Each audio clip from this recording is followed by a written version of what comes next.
Sacred Symbols is sponsored by Quince. Have you ever picked up a new shirt, pants, socks, and thought, dang, this is my new go-to? Well, that happened to me when I picked up a few new pieces from Quince. Being lightweight and comfortable is really important to me as a guy who tends to run on the hotter side. And Quince has all the things you actually want to wear. Elevate your closet with Quince. Go to quince.com/sacred for free shipping on your order and 365-day returns. That's QUINCE.com/sacred to get free shipping and 365-day returns. Quince.com/sacred. Sacred Symbols, a PlayStation podcast, is brought to you by, well, you. If you want to learn how to support our show, go to patreon.com/laststandmedia.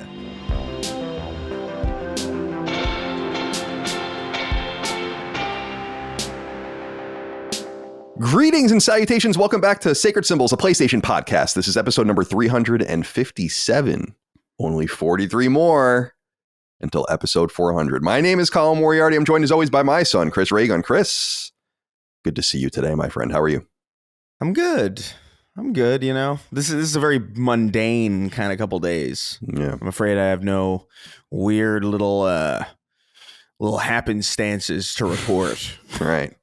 But, you know, it's a decent day. I guess I spent the last couple days doing like those deep cleans. Like mopping and yeah. I have like a terrace that I haven't been using in like a while because it's been kind of cold.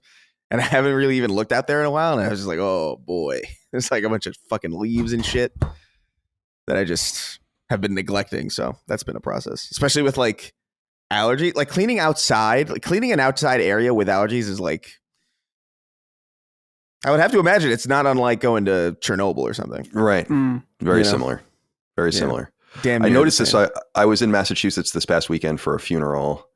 And we were hanging out. We were outside all day, basically, for the funeral, and then like the service, the reception, and people were just hanging out, drinking and smoking and reminiscing. And I was totally fine because I feel like in the north, whatever varieties of pollen we have, I'm more acclimated to. And then when I got back to the south, I immediately started getting a runny nose and all of that stuff again. And it's only been since I've lived here. I think I've articulated this on the show that I've only had allergies living here. I never had allergies before. Never like the whole random, like, what, you're sniffling because a flower is having sex? Right. Like that doesn't make any sense. But now here I am. You know what the bad thing is in Southern California is the palm pollen. People underestimate that's what a lot of people are allergic to. It might be what's hitting you pretty hard as well. I think what's happening is that because when I first got here, there was like no problem at all. Like the first couple of years, I had no allergies for like years. And I was like, oh, I guess it's just the climate or like where I am. It's like, cool. That was like a nice thing. And then it started to rain more and then it started to cool off more. And presumably more of the plants that plagued me back at home had more of a chance of a future here. And so now I have to imagine that that's what it is because it seems to coincide too coincidentally for it to be anything else. But it's rough. The earth is rapidly greening. Yeah. I was actually talking to one of my cousins is a climate scientist. And I was talking to had a really fascinating conversation with him. He works for some government agency or whatever. And yeah, we were talking about that. I'm like, so like, we're both similar ages where I was like, so is it crazy for me to feel like I'm seeing the changes? Because everything's so glacial, it's like, oh, the climate's many factors over many thousands of years. And I'm like, he's like, no, it's actually changing before our very eyes. Like you can definitely tell. And I'm like, that's interesting. So good luck and Godspeed, everyone out there. There are more trees on Earth right now than there were 200 years ago. Did you know that? Isn't that interesting? Because we don't cut it. We don't need to cut everything down. It's crazy to think that when the United States was like, when everyone was coming over in the 16th century and the 17th century, that like it was just all woods. Yeah, it is kind of crazy. At least over here, it was still, the plains still existed. Like the Great Plains were still the Great Plains, but yeah, they walked like Massachusetts just had like forests up to the water, basically. It's really interesting. Not anymore. Chris, it's good to see you. Dustin Furman, executive producer, in an Iron Maiden shirt. That's right. How are you today, my friend? I'm good. It's been a busy week around here at Last Stand Media, recording some cool shows. Particularly Summon Sign this week with Ben Starr was pretty cool. Yeah. We've currently, by the time this is out for this audience, Defining Duke will be out, but Defining Duke has been delayed because Xbox is doing some shit that I'm sure we'll probably touch on at some point. And then I was in Pittsburgh on Tuesday, and we had a massive, crazy storm go through right as I was about to go home. So we were trying to figure out what to do. Like, we stopped and got dinner, and I was like, well, let's go over to this Barnes and Noble and kind of wait out the storm. Like, what are we supposed to do? We'll just, sit around, check out some overpriced books or whatever. Well, the storm hit exactly when we were driving from the Chick-fil-A to the Barnes and Noble, and it was fucking horrifying. Like 80 miles an hour winds. Oh my God. Like traffic lights flying over. I was like, man, I was looking at the radar because I was like, oh, this should probably hit in about 30 minutes. But apparently I'm no fucking meteorologist on my iPhone. So, but it was fine. But dude, tons of downed trees. There's a place in Pittsburgh that the roof literally just is gone. Like, it just flung off the entire building, the roof. So we are rebuilding here in the Butler, Pittsburgh area. But overall, not too bad. Dude, that's crazy. 80 miles. 80 miles, dude. I remember I understood the tornadoes were crazy, but I didn't think that. I guess for some reason in my head, there was either like mild, barely noticeable wind and then tornadoes. I didn't think there could be like that middle ground where like, oh, these are bad. Like, these are like damn near tornadoes, but they're just not quite the same. Like, because when the fires were happening here, we had like 100-mile-an-hour winds, and I was like, what the fuck is happening? Yeah. Like, how is that possible? What the hell is doing this? When we were, everyone was getting, like, we were at Chick-fil-A and they're getting like the alerts on your phone that are kind of scary, like the alerts. Yeah, you're going to die. Like, okay.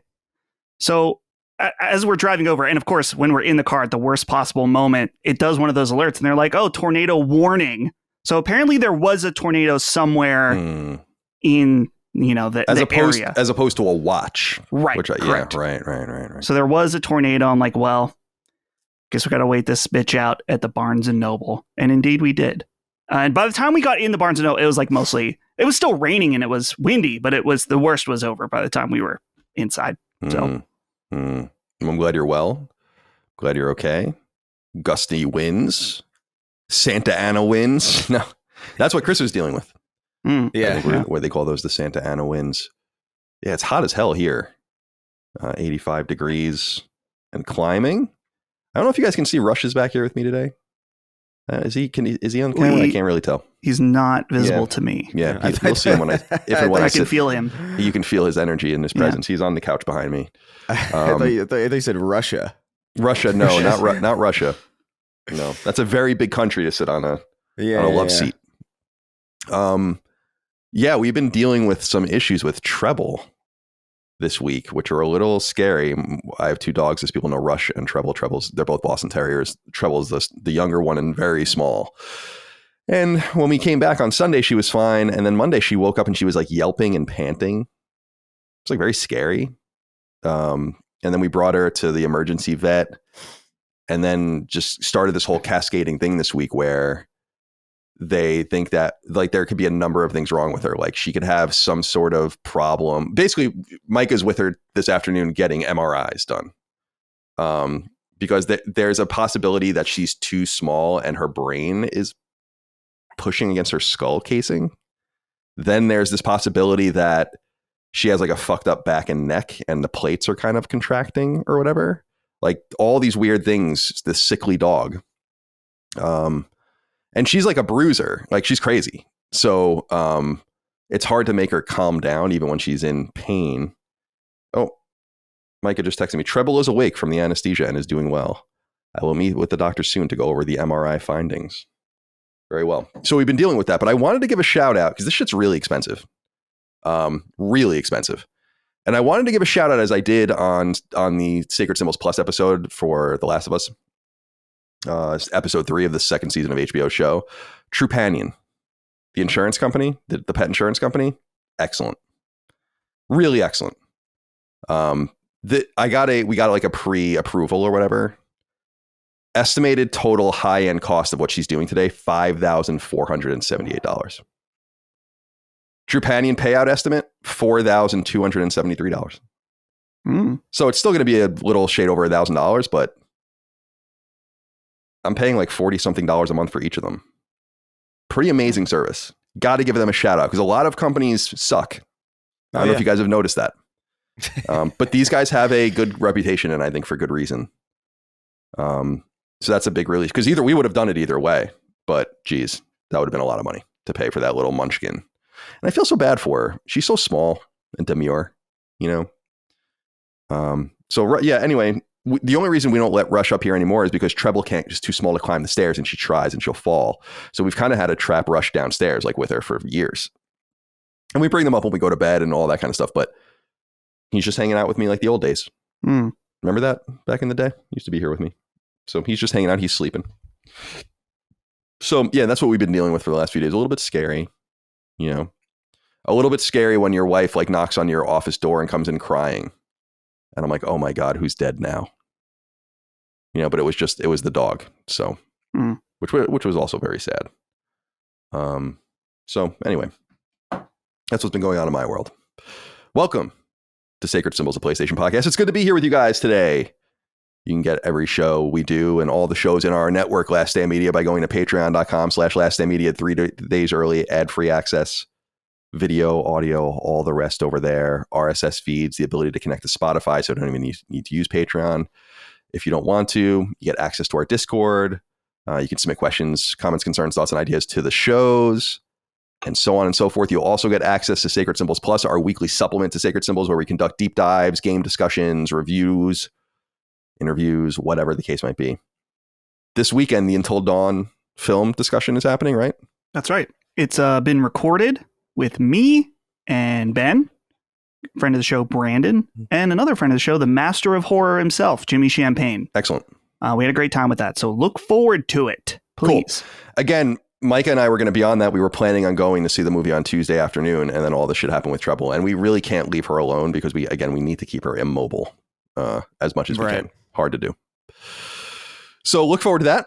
Last weekend, Kingdom Come Deliverance 2 review discussion and spoiler cast went live, so you can check that out as well. That's a nice conversation. I had Thomas Maller of Moon Studios on recently to talk about a bunch of things. We did a discussion on Atomfall. We did a discussion on Split Fiction. So much to look forward to over there on Sacred Symbols Plus. We appreciate your support on patreon.com/laststandmedia, and merch can be found, t-shirts, sweatshirts, hats, stickers, etc. at laststandmedia.store. Free shipping on all stickers in these United States. Lanky Plank wrote in and said, hey guys, I'd like to issue a firm stand down to the Sacred Symbols fans in sunny old England. This past weekend, I had the pleasure of going to the PlayStation concert in London. The show was great. Seeing performances from God of War, Bloodborne, Journey, The Last of Us, and loads more was a real treat. However, I came away from the whole thing feeling somewhat disheartened.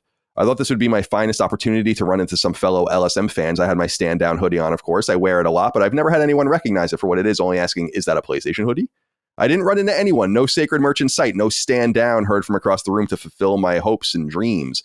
And yes, I did people watch the entrance from the balcony for some time, inspecting all the nerdy apparel. This was a show dedicated to hardcore PlayStation fans, not just a generic gaming event.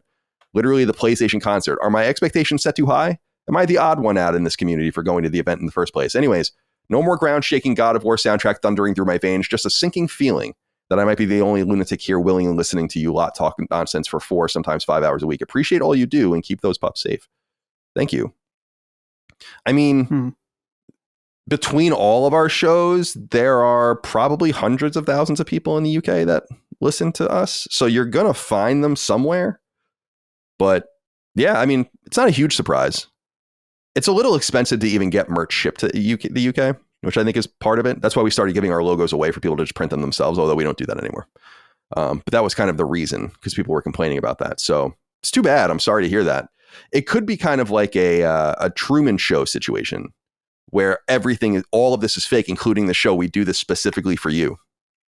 Right. And you don't know that it's just you, Lanky Plank. You're the only listener of the show. Yeah, we actually write all the other write-ins ourselves. That's right. AI, ChatGPT tells me that. Yeah. Yeah, it's interesting. I think that a lot of times listeners of the show, when I'm talking to them, they have the impression the show is much more, I don't want to say much bigger. It's a big show in the context of our micro community, right? But it's not big, you know? Video game podcasts are not very big generally. We're very big for a video game podcast. But Right. if you netted out on iTunes and got away from the video game subcategory and went to the top 100, I don't think you'd see any video game podcast. No. Right. Yeah. So yeah, it's interesting where there's events like either the Pittsburgh Retro Gaming Show or even Too Many Games to some extent, though we do have a decent audience that goes there. It's like where I'm kind of low key, very few people see me, and that's fine, But then I go to the Final Fantasy concert, and dude, the Sacred fans are everywhere. So maybe just Sacred fans don't like PlayStation music, and they weren't there. Also, stand down. Is that the sweat? Is this just say stand down on it? I don't even know. It says stand down, and then beneath it says in a smaller text Sacred symbols. Oh, okay. I was going to say maybe it's not even that obvious. Like stand down is still a somewhat niche reference on our show. If it's not, maybe the logo would have done more. I don't know. I'm sorry that you were disappointed. I'm disappointed too. I would like to sell more merch, especially overseas. LastStandMedia.store.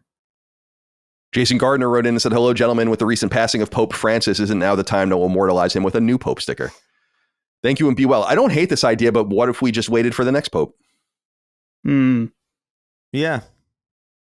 I'm hearing I think we might. There's like a black guy that's like in the front running, right, to be Pope. Am I crazy about that? And that would be the first time, I think. What is the process of this, by the way? Like, is there like an election? Like, is there like is that like Ninja Warrior? Like, what do they have to do to win the Pope? I think it's like a conclave, right, of bishops or cardinals or something, and then they vote. I'm actually watching this really interesting video of it's like hours long on YouTube, and it's information about every Pope. And there are hundreds of them because some popes were like Pope for like 2 minutes.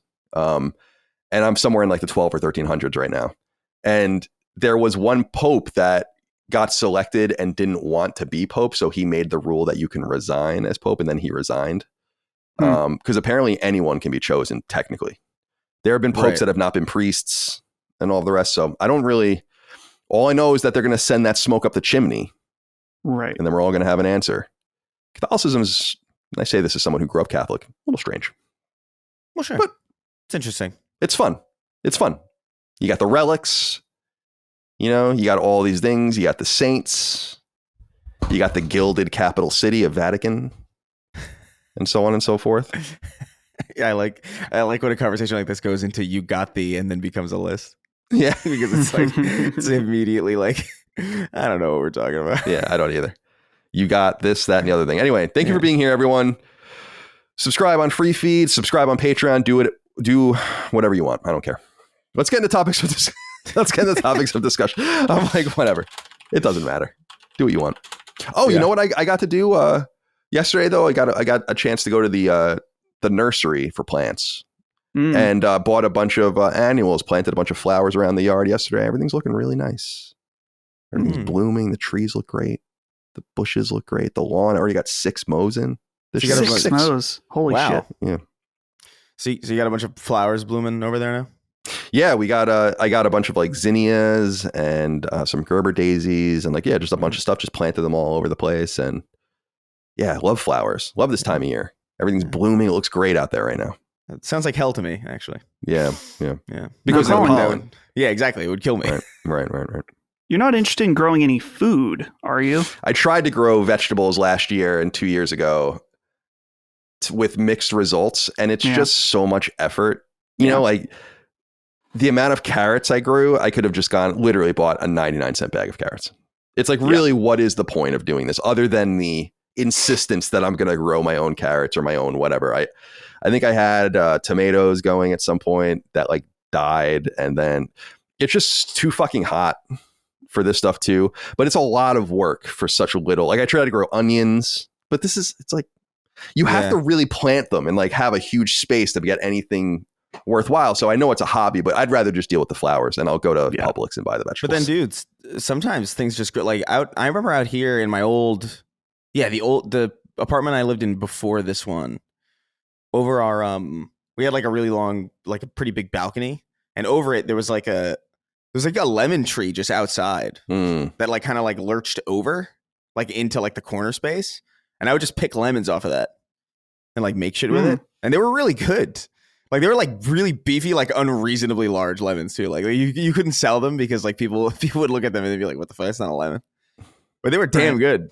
And so it's just like but I don't think anybody was maintaining that. It just was like spontaneously existed, like publicly on the street. It's very, very weird. Yeah, it just grew. Yeah. Holly's growing. Normally she does tomatoes. And I agree with you, Colin, that sometimes when I see her doing some of these different things, I'm like, man, it's so much, the soil, it's all the fertilizer, all this, a lot of time and effort. Yeah, it is. Tomatoes, though, she makes a chipotle salsa out of the tomatoes. She's made it before with tomatoes that you buy at the store. And we both agreed it was kind of ass with the store-bought tomatoes. So the garden tomatoes, a little extra, a little something nice about that. So I support that. Yeah, it's cool. It's fun. We got squash going pretty nice last year, but then we were eating it and we're like, the squash kind of sucks.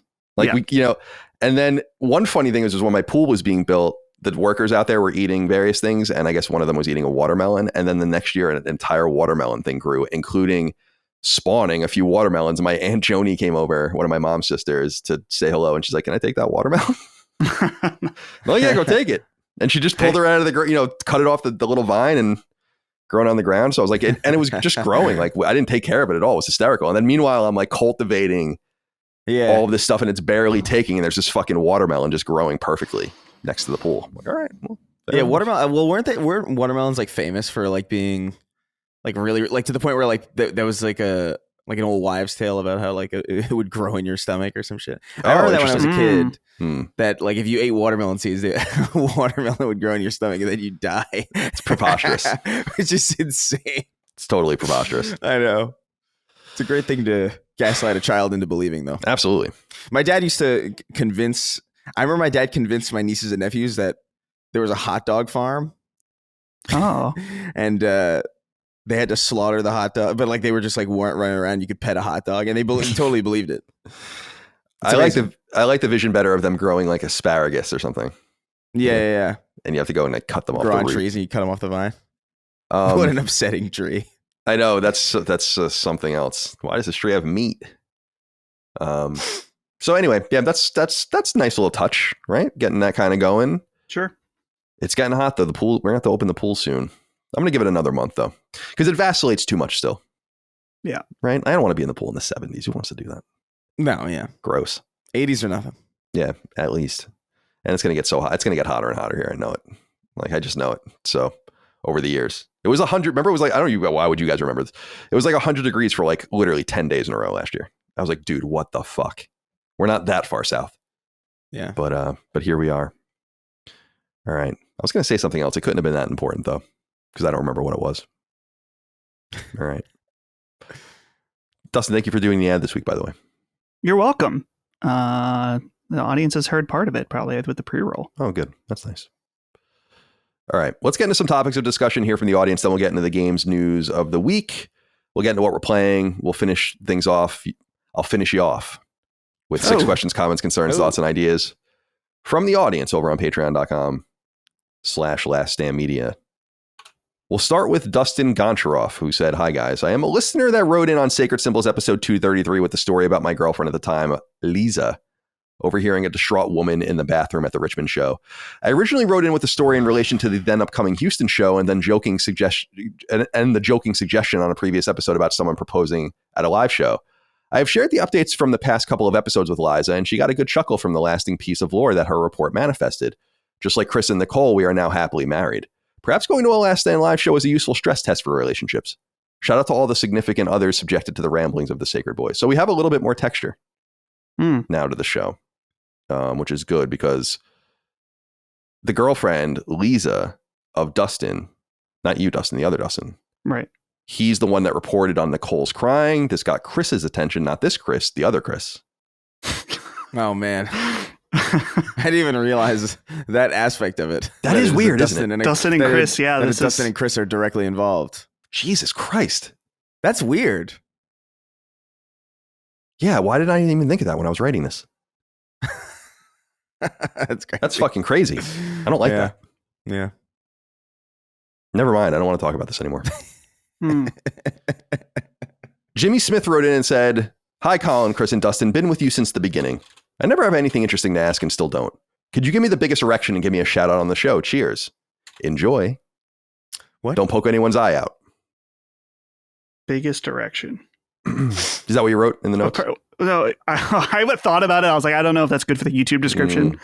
Now, is this a personal biggest erection or a world class biggest erection? Yeah, right. Like, does he have the biggest penis, or is his penis just throbbing more than usual? Right. Gross. Ugh. Something to think about. Mark Melton wrote in and said, "Hello, my sacred slitheads. Today is my 3-year wedding anniversary, and my wife and I are going to spend it in Las Vegas. We leave the day this episode goes live for Patreon supporters, patreon.com/laststandmedia, and I was planning on putting this episode on in the car since it's a 4-hour drive.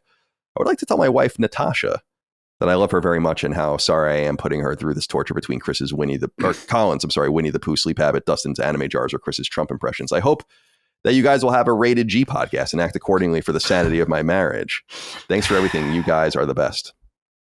Too late. Yeah, the whole erection. I read these notes beforehand. I didn't realize the order. So she's already not listening, or you've turned this off because the stress test failed by playing this in the car. So I guess we're not really doing anything for anybody at this point, except for bad things. Yeah, it's a real shame. Natasha, that's a gross name. It's very Russian. No, actually, he would love it, actually. All right. Well, sorry. Don't know what else to say. Yeah. We should just do an apology tour. Yeah, right. That should be our next live show, like, run. It's just like us saying sorry and then leaving. Sorry. We're really sorry. Yeah. Sorry about this. I'm really not, though. I'm not sorry about anything. No, of course. Sacred Symbols is sponsored by Quince. Have you ever picked up a new shirt, pants, socks, and thought, dang, this is my new go-to? Well, that happened to me when I picked up a few new pieces from Quince. Being lightweight and comfortable is really important to me as a guy who tends to run on the hotter side. And Quince has all the things you actually want to wear, like organic cotton silk polos, European linen beach shorts, and comfortable pants that work for everything from backyard hangs to nice dinners. The best part? Everything with Quince is priced 50 to 80% less than what you find at similar brands. By working directly with top artisans and cutting out the middlemen, Quince gives you luxury pieces without the crazy markups. And Quince only works with factories that use safe, ethical, and responsible manufacturing practices and premium fabrics and finishes. Working from home, I like to wear something comfortable throughout the day without feeling like I'm in my pajamas. So the Flow Knit Performance Joggers are perfect for that. They're super breathable and perfect for around the house or on the go. Quince also has home goods, and the lavender flex poly dog collar I got for Frisk is really cute and soft to the touch to avoid any irritation. Elevate your closet with Quince. Go to quince.com/sacred for free shipping on your order and 365-day returns. That's QUINCE.com/sacred to get free shipping and 365-day returns. Quince.com/sacred. This is an interesting one. Liam V wrote in. Said, "Gentlemen, I have a tale and I'm perhaps looking for some impartial advice. My apologies. 2 weeks ago, I got married and the day was absolutely perfect, except for one caveat, the best man's speech. I will spare the details, but to say it was inappropriate is the understatement of the century. His opening was about how much I fart and then proceeded on to delinquent behavior from our younger years, such as drugs and one-night stands. He didn't even finish the speech because by the third page, people were shouting at him to stop. I looked at the rest of the speech later and it did not get any better. At no point did he even think to say anything about my wife. People's kind words of reassurance helped us to enjoy the rest of the day as the best man proceeded to get blackout drunk. He gave the most half-assed apology ever at one point, stating that he thought it would be funny and you wanted a speech, I gave you a speech. I have had no contact with this person since. He's been my best friend for 24 years, but the sheer embarrassment of that day has me so angry and upset that I don't think I can ever forgive him. Having my wife and I's family members also hear those stories was terrible. And every other person that day told him how what he had said was truly awful. He's made no effort to contact me since, and having talked to mutual friends, it seemed like he wants to play it off as no big deal. Do I try and move on from the embarrassment and completely cut ties with them? Do I wait for them to contact me, even though that seems very unlikely? Or should I reach out to this person and look for an apology? Thanks for everything you do and for all the high quality content. Why are you using them? Is there more than one person that is he like in a couple? Like, in other words, like, if we don't deal with him, then we can't deal with this woman either. Like his I don't know. It just was kind of strange. That's that's rough. I gave my brother's best man speech when I was 17. And I don't remember it. It's on video. We should try to dig it up and publish it. But it wasn't bad. What do you mean we? What am I going to do? I don't. Yeah, that's right. Well, I mean, like we, like the royal we, perhaps like Last Stand. I know. I'm just busting your balls. Now we're getting all into the. I like pronouns, the idea. so. I like the idea of like Dustin, Chris, get on it. Find my Contact. Find my 17-year-old best man speech. Yeah, Dagan has it on. I think on VHS. Laserdisc. Hey, Maybe it would be on DVD. It was 2002. Maybe it would be on DVD at that point. Yeah, probably. Hey, that's my old forte is converting tapes and old media into digital. That's what I did day in and day out. Did you have that My old ridiculous machine? Like, how did you do it? You had like that weird converter thing, right? Our system involved like a VCR and some kind of converter thing. It wasn't like crazy sophisticated, but we would do all like film transfers, all kinds of stuff, but it's really not that interesting. Yeah, I know. Yeah. I was reading something where this was a while ago about the word forte, because I like that word and I use it too. And obviously in French, it would have an E with an accent aigu over it, the accent that goes up and to the right, which indicated would be an A. But I've heard that in English, it's supposed to be fort. Have you ever heard this? It's Fort. It's not my but then I went to Google and it says forte, even though it doesn't have the accent over it. It's one of those things I won't do. Yeah, I don't respect that rule. We already have a fort. Right. There's already a fort there. Right. We don't need a That's exactly right. That's exactly right. This is a conundrum in some sense. Why can't people just be normal? Is the question I often ask about these sorts of situations. Just be normal. Just be normal. Man, Liam, love you, buddy. We had such a great time. I love playing golf with you, and we have a good time fucking mountain climbing. And your wife is so wonderful. Remember the time she made us meatball subs, and then we all went into the pool? Whatever you like. You could just even make it up. No one else is going to know anyway, except for the two of them. Instead, you're like, you remember when we went to Vegas and you fucked that broad? This kind of sound like what happened here. Yeah. You remember when we went to Vegas and you fucked that broad raw? Yeah. And then we had to go to get STD checked. Yeah, remember we beat that hooker to death and left her in the sun overnight? Like it's really crazy. Like, I don't know. Like I don't think I've ever given a best man speech or anything like that. So yeah, I've only been my brother's best man, and he was my best man. I've been in other wedding parties. 4 of them, I guess, at this point. Maybe, yeah, something like that. 5 of them, maybe. But and I feel bad. I remember expressing this when I got married on the show, that I felt bad that I wasn't able to reciprocate, because that's kind of where you get people back. It's like, I was in your wedding party, so you're in my wedding party, kind of thing. And I was in my brother-in-law's wedding party when he married my sister, and I was in my friend Nate's wedding party, my friend Mike Pope's wedding party, who people know on the show. And a few other things. And then it's like, Ramon would obviously be in it. But then I was like, sorry, guys, not having a wedding party. But you're all invited to the wedding. And, but not able to reciprocate, unfortunately. Mm-hmm. But Dagan did a nice job. He gave a little speech, I think. Right? Yeah. Yeah. Well, and I remember too, I can't remember. It might have been Holly. She's like, this thing is going to fucking rhyme, isn't it? And it did. Very Dagan. Fully in rhyme, like fucking Dr. Seuss or some shit. Yeah, he thinks he's like fucking Shakespeare or something. Like, I don't know. It's all right, Alexander Pope, take it easy and let's do the speech without rhyme. Yeah.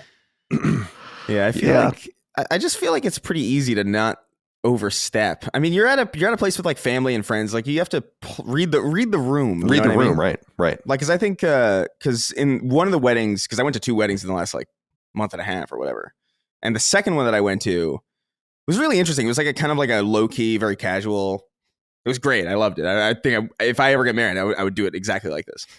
But it was just in like this really nice backyard of some like estate or some shit, and they didn't really have best man speeches. They just kind of had like this open kind of thing where people would go up and say, like, it was kind of open to everybody. Right. Say a word. And it was really great.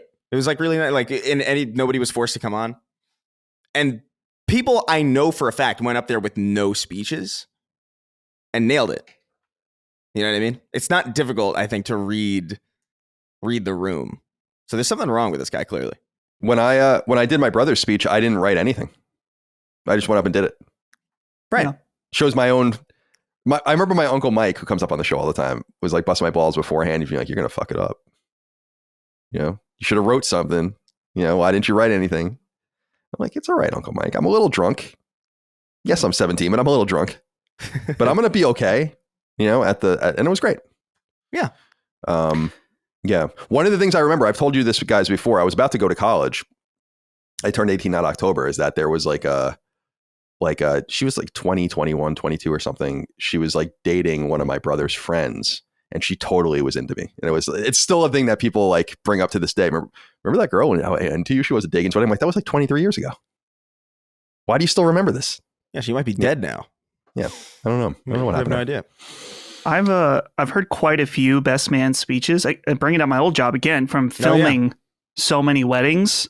And there is like a right level where, you know, maybe a little something embarrassing in there, but it's got to be, as you guys were saying, read the room, like something that's going to make everyone and the bride and groom laugh. You know, that's good. You don't have to do that. I never saw anyone like be totally wasted and just completely, you know, destroy the event like this. This sounds a little wild, but yeah, people shouting to stop is crazy. The bridesmaid speech, never heard a good one. Sorry, ladies. They're all like, it's very like, I remember when we met in the 8th grade in Miss Field's class, and I remember how we spent our time talking about boys. It's like very like reading off a paper. It's like it's like a fortune cookie. Live, laugh, love. That was our motto back in college, and it's still here today. You know, like that. That's good stuff. That's so accurate. It's crazy, dude. Every fucking time. That's what you hear every time, dude. It's so true. That's crazy. I don't think I've ever like cognizantly been aware of that, but that is exactly what every single one of them is like. It's pretty wild. And remember the important rule, children: no dry weddings. Right, Dustin? Oh, no dry weddings. Absolutely not. That would be a fucking disgrace to have a dry wedding with no dinner. Yeah. Disgraceful behavior. Honestly, invalidates the entire wedding. How long have you been married? Like 8 years, 7 years? 10 years. 10 years? 10 years. That makes sense. Crazy. The disbelief into that makes sense. Yeah, come to think of it, that makes a lot of sense. I was going to say, you guys could have like renew your vows or whatever, and then have like a real party. Yeah, that'd be fun to do it. Maybe at 15, that would be fun. Like Larry David does on Curb. That's a funny renewing the vows is an interesting. I don't know if this is necessarily fair, and to be fair, I haven't really thought deeply about this. But I get the sense that whenever there's like a renewal of the vows ceremony, I feel like it's because one of them fucked up in some way. You know what I mean? It's almost like let's do this to kind of smooth things over because things right now are not great. You know what I mean? We need to reassert certain things because certain things are falling apart. I don't know if that's a fair assumption, but it comes across that way to maybe people who haven't really thought that deeply about it. I think I partially agree with that. I don't know if I make the assumption something's wrong, but a vow, if you made the vow, right, then it still should be valid. I guess you're right though. If you're renewing it, then that's the implication that you did something to break the vow. Right. Or you're reaffirming it in some sense. A reaffirmation of vows. That sounds a little nicer, but who wants to put that on a fucking card? It's like invitation. It's like how Lords of the Manor would have like the peasants come, and every so often they'd have to like, you know, kneel and be like, yeah, I'm down. Yeah, I'm still down to, you know, die for you and all of this. I'm still down. I'm still down. Like modern verbiage thrown into serfdom. Yeah, I'm totally down to. Yeah, I'm totally die. There's like I'm a down. sword. Like George I'm down. I'm down to be your slave. I'm so down. Yeah, when he's that guy. It's Tommy or whatever. Yeah, Tommy, the guy with the hat. I am down. It's funny. I think about the Curb Your Enthusiasm renewal, like vow renewal stuff often, because it's a joke with Micah and I where death do you part, till death do us part, or forever. And how he like has a big thing where he doesn't want to use the word forever in his vows. He's like, till death do us part. It's till death do us part forever. And I do that to Mike all the time. I'm like, yeah, till death do us part. And then let's see what happens on the other side, Different plane of existence. She doesn't like that very much. Remington Wilson has the final inquiry before we get into games news. Sup, boys? I was driving to see the 20th anniversary showing of Revenge of the Sith last week while listening to the episode. I just want you to know that now, each week when the weekly Star Wars shit talk starts, I do the fantasy slop voice and make fun of y'all. Ooh, Star Wars. Ooh, I was never really a fan. Ooh, I hate my life. Love you guys. Fuck off and have a great day. Remington, thank you for writing in. Oh, I went to see Revenge of the Sith. Do you know they use the word revenge as an allusion to Return of the Jedi because it was originally called Revenge of the Jedi? Sick of it. Have you guys heard about this? There's like a whole thing in the Star Wars fandom right now because in the new season of Andor, there's someone alludes to sexual assault. So they're talking about would the Empire be okay with their army or whatever doing sexual assault? I think so. They elected a guy named Darth Sidious. Dude, I love that name is I know people make fun of Harry Potter for the what was some of the vaguely racist names, Kingsley Shacklebolt, right? Yeah, things like that. Cho Chang. Cho Chang might be worse. To be fair is I'm looking actually up racist. I'm looking up racist Harry Potter names. Yeah, go ahead. Oh yeah, it's Domenico rice and beans or whatever. It's crazy stuff. Chow Chang, yeah, one of them. Kingsley Shacklebolt in here, yeah. Shacklebolt is really fucking wild. But I think, Star Wars is a lot oh yeah, his name's Sidious. I wonder if he's I wonder if he's gonna be the bad guy. Right. Sirius Black. I wonder. Who is white, by the way, which is a little annoying. It's funny. The ambiguity with the Empire is funny, just in the sense it's Darth Vader didn't have to dress like that. Exactly. Yeah. He didn't. He could have dressed in a bunch of different ways. He chose to dress like this. Yeah. What do you think is going on here? He chose to dress evil. Right. Which is awesome. I love it. The rape thing doesn't really bother me being in Star Wars, if that's because the Empire probably would condone that, or at least that's what would happen or whatever. Maybe not condone it. They don't care. Right. They don't care. Right. And I was going to say in Return of the Jedi, Jabba, it's all but implied that that's what's going on in Jabba's palace. I mean, look at Leia. She's chained up in a bikini. There's all these sexy dancers everywhere, slutting themselves out to Boba Fett and fucking Bib Fortuna. So I feel like it makes sense, but and this is a point I made to Micah because I was seeing a lot of this drama as well. I don't watch Andor. I don't give a shit. But it's I don't ever want to hear that it's for kids. You're worried about a movie for children. I'm oh? Is let's throw that argument away because I feel like people are always so dismissive. You're upset about a fucking movie for 7-year-olds. Well, Andor is talking about stormtroopers raping people. So let's put that to the side if you don't mind. I'm 40 and I'm going to have righteous anger about Star Wars for the rest of my life. Okay. I'm 40. I'm going to have righteous anger about Star Wars. I'm going to have righteous anger. Where's Zuckus and IG-88? Midichlorians. Man, they did. Now he really did fuck up. The racing. midichlorian thing sucks. Oh my God. I don't even want to get it. Let's not even. Yeah. Why? I don't know, man. It's supposed to be a religion. I have a lot of whys about that whole why Watto at all. Oh my God. Why Watto? Annie. It's crazy, dude. And Jar Jar obviously famous. Yes, he is famous. I would say that. Yes, the famous Jar Jar. I wonder what he's doing now. A lot of people don't point out episode 1, the Trade Federation guys that are also, they're more than vaguely racist. Under attack. They're there are 2 of them. Brad and I always say that when we're on Discord playing. If 2 enemies, there are 2 of them. I mean, is it vaguely racist? I'm making fun of Star Wars. Guys, Star Wars. Yeah. It's a movie for kids. It's about a fucking trade federation and an embargo, a planet-wide embargo. It's for kids. Yeah, trade politics for kids. This kid's a slave. Welcome, little 5-year-old Johnny. This kid's a slave. Child slavery and failed economics, for kids. What's that Jar Jar quote you always say with Lucas's voice? Jar Jar's the key to all this. Yeah.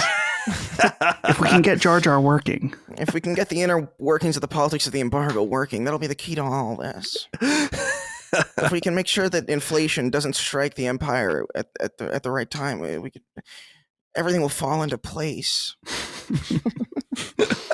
And then he goes to Panda Express. I love George Lucas's. There's like the orange chicken. Yeah, give me the orange. If I get the orange chicken, it'll be the key to all. The orange chicken is the key. Oh my god! Everything's a key to George Lucas. Nothing is less important. Nothing. It rhymes. It rhymes. Sorry. Hold on a second. There we go. No, you're good. Sometimes I go and do type in something, try to bring up a window for a future conversation here, and then everyone stops talking. I'm like, well, I misread that one, I guess. Yeah. Future conversations are the key to all this. Fuck me. All right. Let's get into the news. Yeah.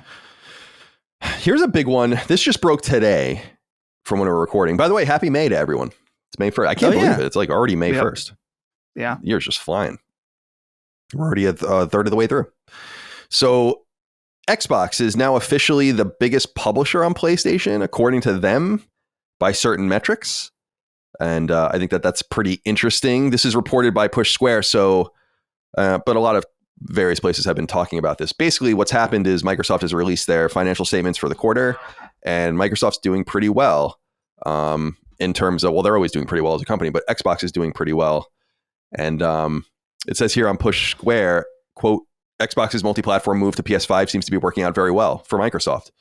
Microsoft's gradual transition to multi-platform publisher appears to be working out well for the platform holder as its hardware sales continue to torpedo, but software sales increase. The $1 trillion tech titan announced a 5% year-over-year increase in gaming revenue for the quarter ending 31st March. March 31st, with its content and service category offsetting a 6% hardware decline. While that's a smaller hardware slide than usual, it's worth noting this number is compounded by several years of declines now.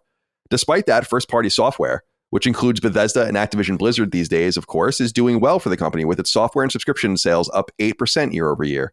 It's largely attributing the rise to Call of Duty and Minecraft.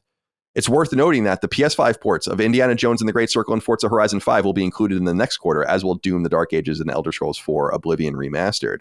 However, even before those numbers, CEO Satya Nadella says, quote, we ended the quarter as the top publisher by pre-orders and pre-installs on both Xbox and PlayStation Store. Dustin, I suppose this is not a huge surprise. It's only going to become more heightened. We've been saying this forever. Well, not forever, for a while. People are like, why do you talk about Xbox? And it's like, they are the biggest publisher of games now on PlayStation. They're going to come up more than anyone now. I mean, why wouldn't they? If you own not only the Xbox Studio stuff, but you own Bethesda and you own Activision and you own Minecraft, I mean, it is what it is. So as they said on Push Square, Call of Duty and Minecraft are huge and perpetual, and they've owned Minecraft for more than 10 years now, so it's not like it's a new thing. But Indiana Jones and the Great Circle apparently sold extremely well on PlayStation, according to some analytics. Forza Horizon 5, I don't know if you saw this, might have sold 1 million copies in pre-order on PS5. Did you see that news? No. Because there's a way basically to, I don't know if it's in the leaderboards or whatever, it shows how many people have played. If you go to the last page, this was an old trick on PS3 and Xbox 360. You might remember to see how many people played games. You go to if the game had a leaderboard, you'd go backwards and go to the last place, and that would tell you how many copies were sold, basically. And that number has gone up 1 million units in the day that. So, and remember, there was a $69.99 version and a $99.99 version for Forza Horizon 5. So there's no doubt they're making serious money, tens of millions of dollars on that. And then Doom comes out soon. Oblivion just came out. Outer Worlds 2 is later this year. I think it's fairly obvious we're going to get games like South of Midnight, Hellblade, and so on PlayStation. It's fairly likely there's a Gears trilogy coming to PlayStation later this year. Obviously, Call of Duty is going to come out later this year. We're going to get Fable. We're going to get all these things on PlayStation. Starfield. And Starfield. Yeah, Starfield. Yeah. Rumors indicate that Starfield's like ready to go. I mean, I don't know if that's true or not, and might have been ready to go for a while. I mean, I just don't know how, it's you can't compete with that. Even EA with its sports dynamos is not going to be able to compete with those numbers. So it's a pretty incredible thing, in my opinion. Chris, what are your thoughts? No, I mean, I think it's obviously again, like you mentioned, we talked about this before. We've been saying this for a while, but yeah, I mean, they're going to come up. They're huge. There's going to be more stuff coming, and that's even before just the big stuff like what we're anticipating with the Gears trilogy, and eventually, like, I wonder even if by the time this Halo Combat Evolved remake thing or whatever the rumors are around that are squared away and officially announced, like I wouldn't be surprised if that ends up being a lot more day and date than we might expect. So, I mean, good for them. I mean, this is the position that I think they ultimately would have preferred to be in. I mean, not necessarily outside of like, they would have preferred obviously to have a winning console generation, but barring that, like with that option completely off the table, obviously, like this is the next best thing, and they're easily the best or poised. They're efficiently poised for that exact scenario here with as much as they own and how much they're publishing and just how many studios they have working for them at this point. It's just like they're going to be in the conversation pretty much damn near all the time. So I don't know. People are upset that we talk about it. I mean, get used to it, man, because it's only the beginning, really. It's crazy. If Forza really sold 1 million copies on PS5 immediately, which it seems like it did. And we're counting $70 copies only. So this is actually undercutting it because there are definitely people that got the early access and all the DLC and stuff with the $100 version. And then you cut Sony's cut out of it. Microsoft made $49 million on selling Forza. Forza is 4 years old. Right. They're probably looking at this and being like, Jesus Christ. I mean, and apparently Indiana Jones sales were extremely strong. Which is not a huge surprise. Everything I see is anecdotal because I have hardcore people on my friends list, 2,000 of them on my friends list on PlayStation Network. So these are people that are engaged. Nonetheless, right. There are a lot of people playing Forza. And there are a lot of, like, dozens of on my list are playing Forza. Dozens are playing Indiana Jones. Obviously, people are perpetually engaged with Minecraft and Call of Duty. It's just, this is the move. And I think it's going to work out great for everyone because Sony, hold on a sec. If Sony's cut of that is like 22 or 23 million. So they're happy for Forza to sell that well too. They're like, okay, we'll take 30% of it. That's great. It does, to your point, Chris. I mean, Halo. I mean, they have to look at Halo and Gears to a lesser extent, but Halo and be like, geez, Louise, dude. I mean, it's what I've been saying. Millions of copies of that will sell, especially if it's PS4, PS5. If they do some sort of Master Chief Collection, I mean, come on, forget about it. I really don't think it sounds crazy, but like 10 million units lifetime on PlayStation is entirely possible for something like Master Chief Collection. Yeah. I think, and if they just keep it at full price at 70 or now 80, because we'll talk about that in a minute. Damn. So everyone's happy. Like, I'm happy. I think it's great. I don't want to play Forza. I was looking at Forza Horizon and I was like, this looks really cool. I never really follow car games. And I was like, this is dope. This is dope. It's not for me, I don't think, but I can see why people really love it and why it's got so many players, like such a dedicated player base. And I do believe that I think obviously exclusives for Xbox will probably continue to trickle out this year in some sense, but I do believe by next year there will be no more exclusives. I think it will really be and I don't mean like they're going to hold things back. They're already in that position where they're not holding anything back. Anything coming to Xbox is coming to PlayStation now. What I mean is that there's going to be they won't do any more like Indiana Jones 6-month delay things. They're going to go right away. Because I think that's probably the other thing they realize is the only thing that hurt us here is that we didn't go quicker. And so, and keep the value high, right? You feel a little shitty. Even as a PlayStation fan, you get what time it is where it's like, okay, my Xbox is doing business here. We're going to get premium pricing. But that's not going to hurt so much if you do it day and date. Then people will understand the premium pricing more because the prices will be equivalent on both consoles. And then you push people towards Game Pass if you want. I will say, I think people are overstating the success of these financials a little bit. I was kind of going into the weeds. You're talking about a company that's absorbed all of these things. So going up 5% is, in my opinion, somewhat meager. And what we really want to see, I think, is the long-term growth, because they claim 500 million players reached, but you're really fudging numbers. And with that, I bet you that's mostly mobile. And who knows how many people are paying for any of this stuff over there. But there's no doubt Game Pass is up. PC Game Pass apparently up substantially. I don't know if you guys saw that. Makes perfect sense. Yeah, it was something like 40%, which I was like, whoa. I mean, that's the kind of growth you want if you're looking at Game Pass. Like, that's incredible growth. But you're right. Yeah, it does make perfect sense. And then it's a really thick period of time with like game releases, especially on PC Game Pass, because I think Clair, Obscur, Expedition 33 is on Game Pass. Obviously, Doom is about to be out. South of Midnight was just out. Oblivion. There's Oblivion and Clair Obscur, I think, are the big thing where people are like, well, do I buy both of these or do I just pay for Game Pass? Like, in some sense, why wouldn't you? There's no denying Game Pass is like an extraordinary value. Like, probably now more than ever, I think. I just don't get it. Like, I still think they are cutting their nose off to spite their face. And that we're going to talk about prices going up. I think Game Pass pricing is going to go up. Maybe not immediately, but PC Game Pass, I mean, I would assume one of the reasons why it's going up, or why the numbers are up, is that it's only $12 a month. Yeah. Like, that seems crazy. Low. I would expect that to go up for sure, because Game Pass Ultimate is $20. So it's like, if you have a PC and you don't need the console Game Pass, it's $12 a month. Or you can just, use the month and then cancel it right before the end, and they'll give you the money back. Right. That's exactly. Time. It's crazy. They really just want to juice monthly active users, and I totally get that. It's good. It's good for their business. I continue to look at $12, dude. I've said this before. Even $30 or $40 for Game Pass, I feel like is not sufficient when you really consider. Assume you're getting like a AAA. Assume the cadence is like a meaningful AAA game a month, whether third party or first party, which is what I think they want to do, and what they've kind of been doing. It's like you're really hurting yourself by keeping things so cheap. But if it works for you, it works for you. And there's no doubt that the value is, I mean, from a consumer level, why wouldn't you do that? If you were like a gaming on a budget or whatever, or just wanted to save money or wanted to just dick around and try things out and buy them later or whatever, there's no doubt that they have something good there. I just think its use is limited because I don't think people play games like that. There's a certain group of people that do play games like that, but they'd rather, I think, own something and just be able to sit with it.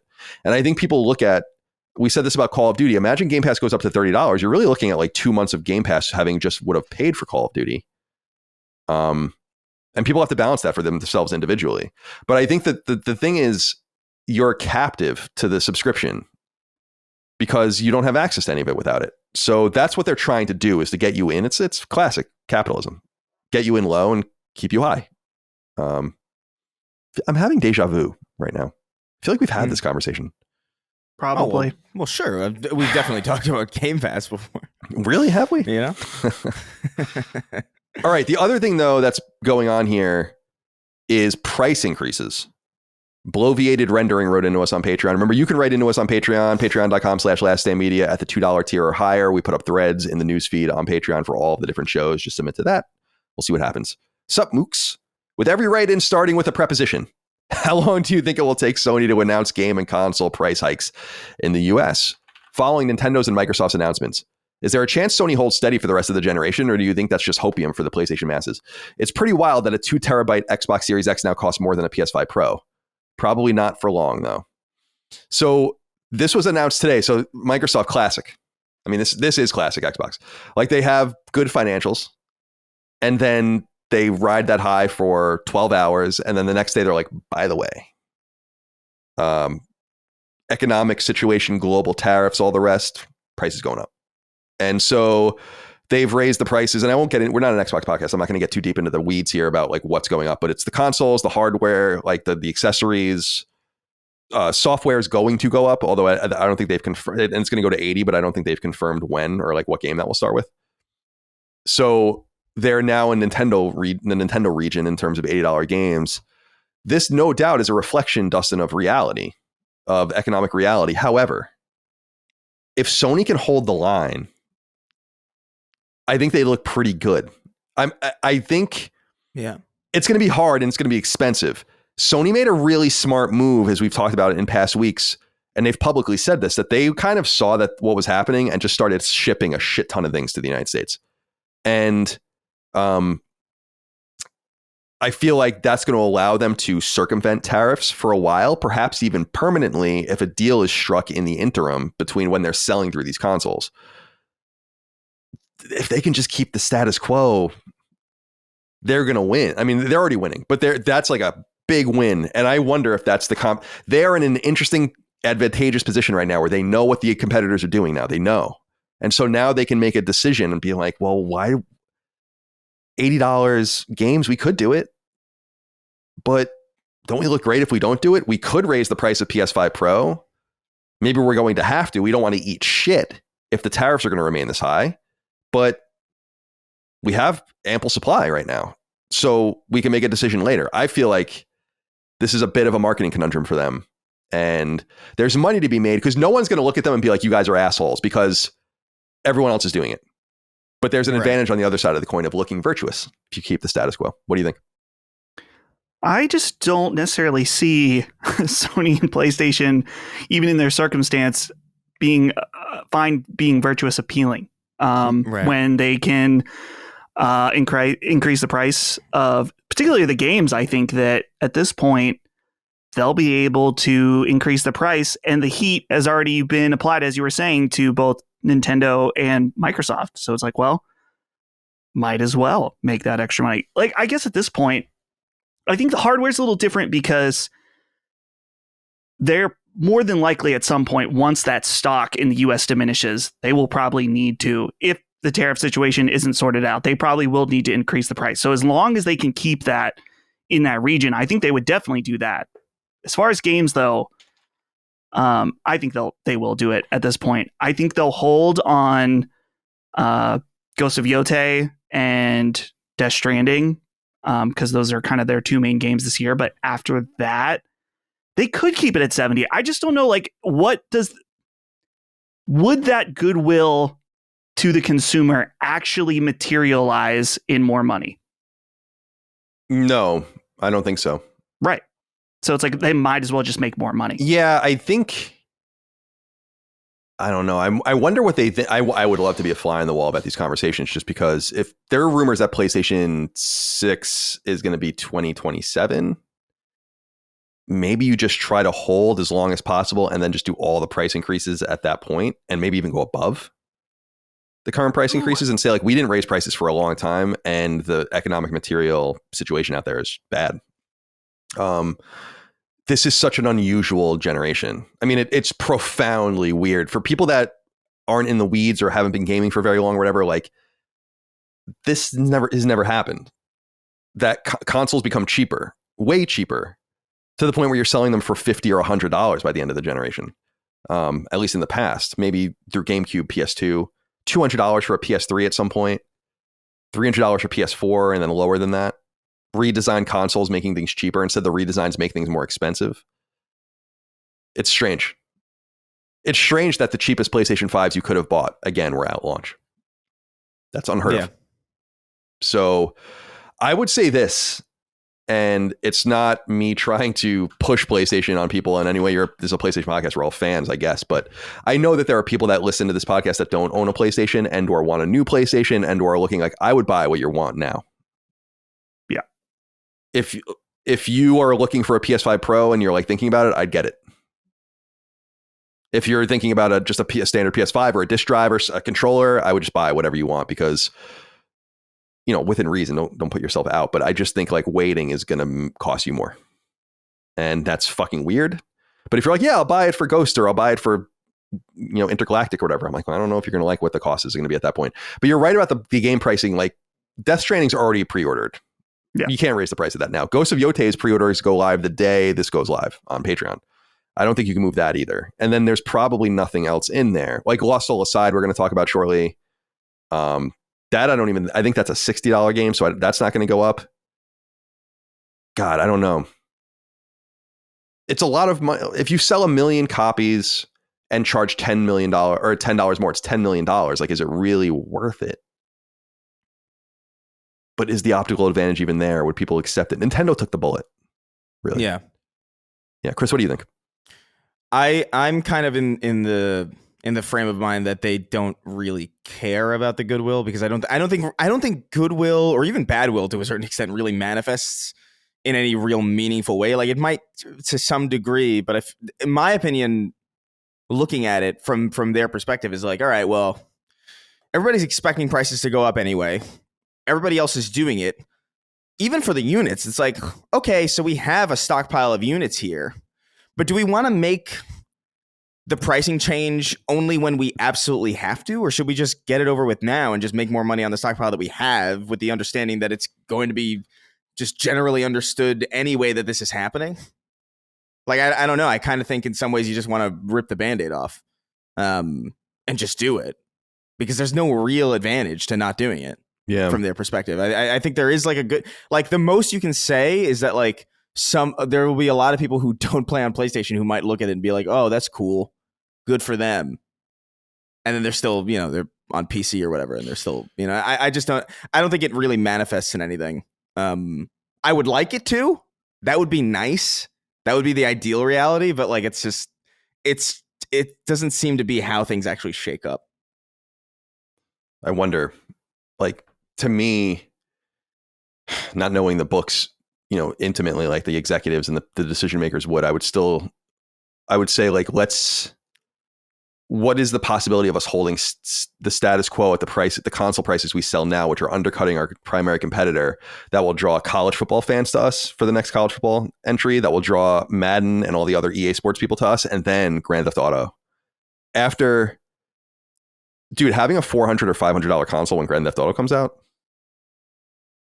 That's true. Yeah. I mean, it becomes at that point a fucking no-brainer, and that would just be huge. And for them, I'd be like, you got to try to keep it together, for that. But the problem is that they're going to have to start importing millions of consoles, and it's going to cost a lot of money. I really do think the play, and it's been a play with a few people, like Apple made the same play, because they were apparently filling like 747s with fucking iPhones for like weeks and just shipping them out of all these different places, India, Vietnam, China.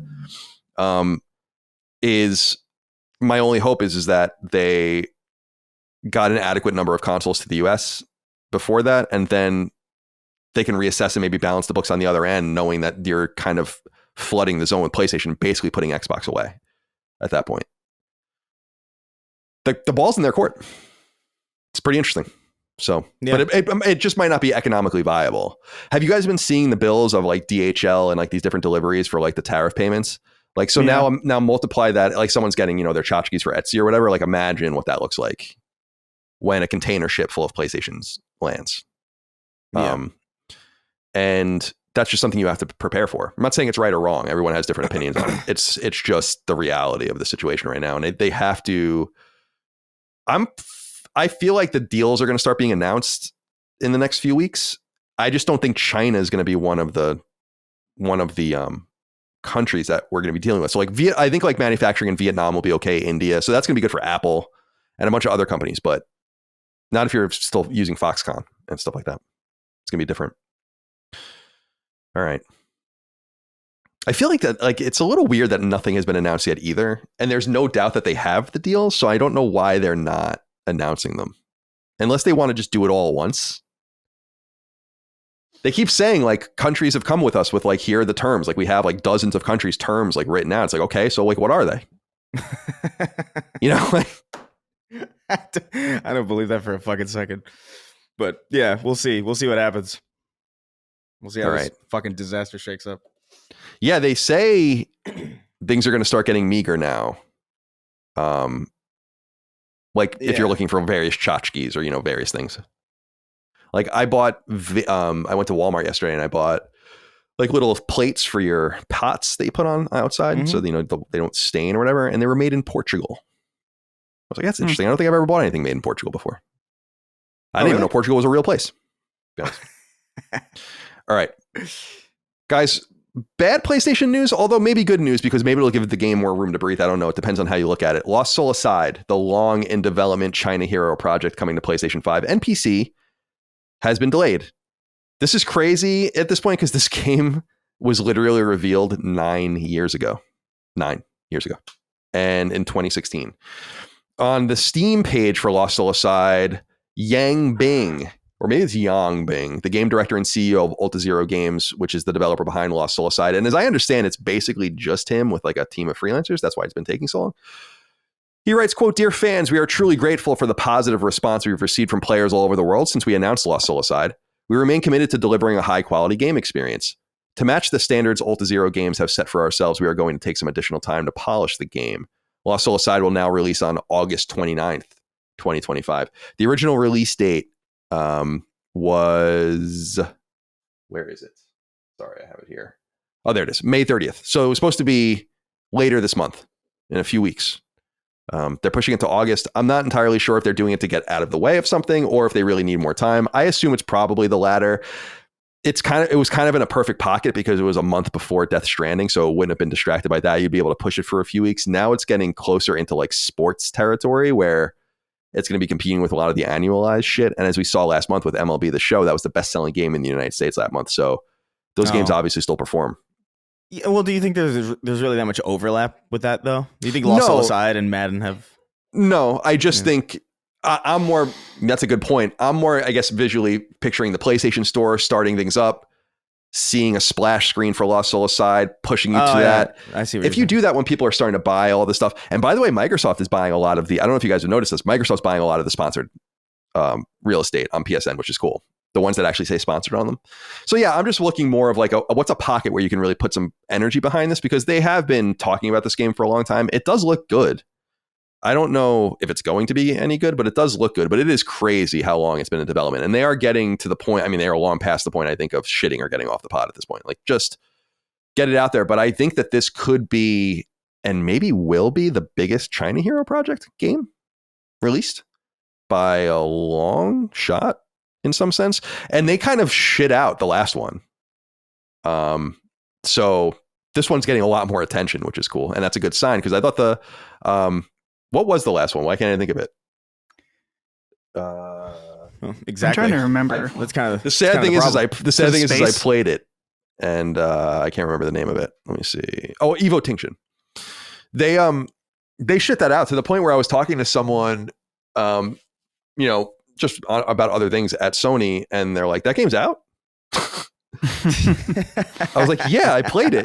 They're like, "You played the retail version of that?" I'm like, "Yes." Like, that's so funny. So this is getting a lot more attention. Dustin, actually, we'll go to both of you on this, obviously, but it's up both your alley. I don't know if either of you have been paying attention to this game, but I think it's something that you will both like, and I think I will play it too, because it's not supposed to be so difficult. It's supposed to be more. If you look at the Souls-like spectrum, it's more like on the Stellar Blade side of the spectrum, which is more manageable for me.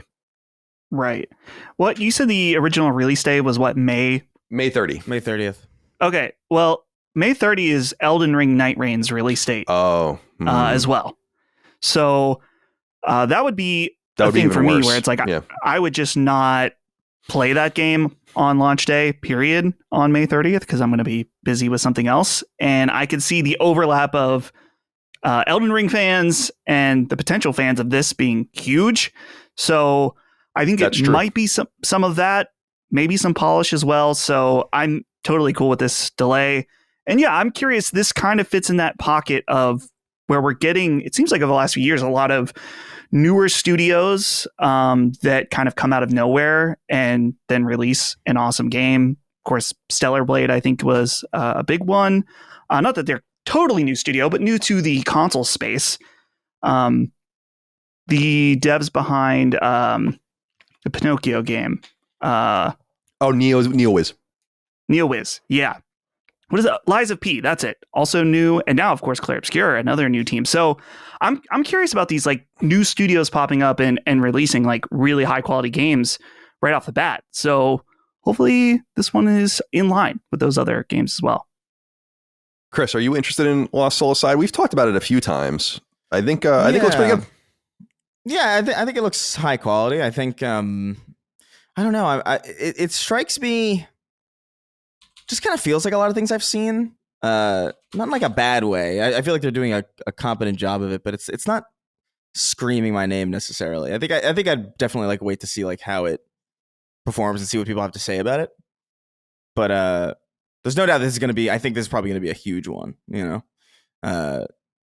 it definitely has a lot of appeal. I could see, like right off the bat, and it is like to your point, getting way more attention than Evotinction. Yeah, it is. It's getting a lot of attention. And by the way, I thought Evotinction was pretty good. Like, I'm actually somewhat surprised that they didn't try to push it at all. I liked it. I thought it was totally worth playing. I got it for like $17 on sale. I don't know if it's worth the full price, but yeah, that was. But I was surprised. I was like, well, this is actually very competent, and you just didn't even do anything with it. What's the point? What was the point? Yeah. I think you'd like that game, Chris. I think I would too. I'm just waiting for it to go. It's a busy time. Yeah, totally. And you could probably get it for like next to nothing soon. Yeah, exactly. All right. Next piece of news I wanted to talk about: Borderlands 4 was supposed to be coming out later this year, and it still is. It was dated for September 23rd. In an unusual, though not unprecedented move, but an unusual move, the game has been pushed up and will now launch on the 12th of September, the day after September 11th. From the Borderlands official Twitter account, although you can find this all over the place, it says, quote, "Hey, yo, Vault Hunters, we have an important update about the launch of Borderlands 4. It has been incredible seeing the response as we move ever closer to the release. Our team has thrown themselves headfirst into making this the greatest Borderlands yet, both for new and returning Vault Hunters. After careful consideration, along with a lot of meetings, playtesting, and incredible development work, we have made the monumental decision to move up the launch date of Borderlands 4 to September 12th. You'll be able to crash into Kairos 2 weeks sooner. We're beyond excited to share the new world with all of you ahead of schedule." So this came out fairly concurrent to a state of play that was dedicated to Borderlands, and we'll get into that in a moment. A lot of people are speculating why this happened. Angel de Jesus, as I like to call him, wrote in and said, "Hello, devils and demons. So Borderlands 4's release date was moved up by 2 weeks, and of course everyone assumes this was for GTA 6 and not another shooter in Marathon that originally had the same release date. Do people think Rockstar didn't have a release window in mind already when they first announced Borderlands 4 for 9/23? Why the reach in logic?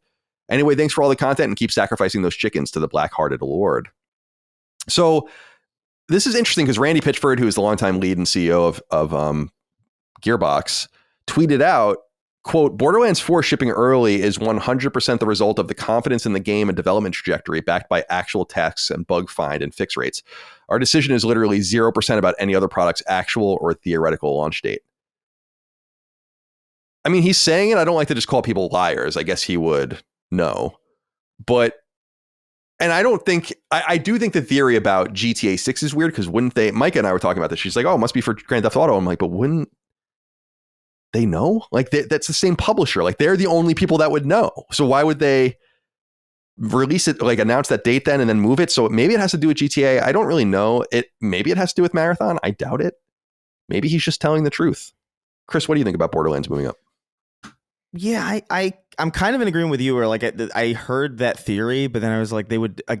It doesn't make sense that they would announce that date in the first place, just to move it. If anything, this just kind of fuels the fire of speculation about GTA's release date, which I would argue that they probably don't want until they have something more substantial to say about it. So like, I don't really know. I think it's entirely I mean, this happens sometimes, but I do think it's potentially more to do with Marathon, maybe, because there is kind of an overlap somewhat. They are both technically loot-based shooters, although they're very different vibes and very different purposes. But I could see maybe wanting to get ahead of that. Maybe. I don't know. I think it's... My gut feeling is that the game is just ready sooner than maybe they anticipated, and they just kind of want to get out early. Potentially away from they would know GTA 6, but there's other stuff undoubtedly happening in fall that they probably just like, you know what, we're making good progress here. Let's just put it out earlier. Yeah, I do wonder too, like 9/23 is the original date. That's very close to the end of the fiscal quarter. And I wonder if they wanted to push it up more too, to just get more of the dollars in that quarter. Yeah. Because the next quarter is going to be the Grand Theft Auto quarter, I assume. Right. And they have to prepare for that. Yeah, I don't know. Dustin, what do you think? Yeah, I think it's probably a mix of a lot of those things. Chris was mentioning about moving up just to be earlier in the onslaught of fall games. And I think that probably is important, that it's like, oh, if you're earlier in that, basically almost like September through November, then hopefully people, if they have a set amount of money that they can spend, then it's like, oh, well, this one's here now. So that makes sense to me. I was thinking like from the perspective, like why even move up a game? Because you're losing 2 additional weeks to market the game as well. But I guess they can kind of just push up the marketing beats probably earlier on. And as you were saying, Colin, get those dollars in for the financial quarter as well. And yeah, I'm sure it doesn't hurt as well to be a little spaced out from Marathon. Yeah, the one, I was looking this up to make sure it didn't have a date yet, and it doesn't. The one hanging point is Mafia. That's another Take-Two game. Is that this year? Yeah, that's what they say. And that has to fit in too. They're gonna have a fucking huge year. They don't need these games to have a huge year. They could just have Grand Theft Auto and have a huge year. But yeah, so they have to balance Mafia, Borderlands, and Grand Theft Auto. I'm still getting nervous about Grand Theft Auto not coming out this year. It might not, because maybe they put Mafia in the fall, and then Grand Theft Auto at like March. That would be so crazy. Everybody's been living in fear of this game, and then it just doesn't happen. That would be rough. In some sense, it would. Strauss Zelnick's a gamer, and I don't mean like a video gamer. Like, he likes the game, and that is a funny thing to do to people, because no matter where you put it, it's going to obliterate everything. But I'm sure they want to start making money on it. We'll see. Markham wrote in and said, "Howdy, boys. I'm going to keep this simple. Why is Sony having a state of play for Borderlands, but not Marathon? Do you think the game will hurt Marathon?" Now, I put in parentheses here, because I rewrote what Markham had written, his second sentence. He what I said was, "Do you think the game will hurt Marathon?" This is what he said in his write-up, okay? "Do you thinking the game up will hurt Marathon?" Yeah. Do you thinking the game up will hurt Marathon? You couldn't order the words in a more wrong order than that, I don't think. Randomly, if you tried. Right. But you tried. So I rewrote it for you a little bit. Marathon, I don't think Borderlands and Marathon have anything to do with each other. And we'll talk about Marathon a little bit later. But I am curious about this Borderlands 4 state of play. I didn't watch it, although I read Push Square had a little thing on it. It was supposed to be pretty good. I think the game looks great. I just don't need to see any more about it. I do wonder, it's part of a marketing beat, obviously. I mean, Sony's taking the marketing of the game and helping with it. To what end, I don't really know. Are they going to do... I would be shocked if they don't do a deep dive on Marathon. I mean, that would be fucking weird. Yeah, I think they will.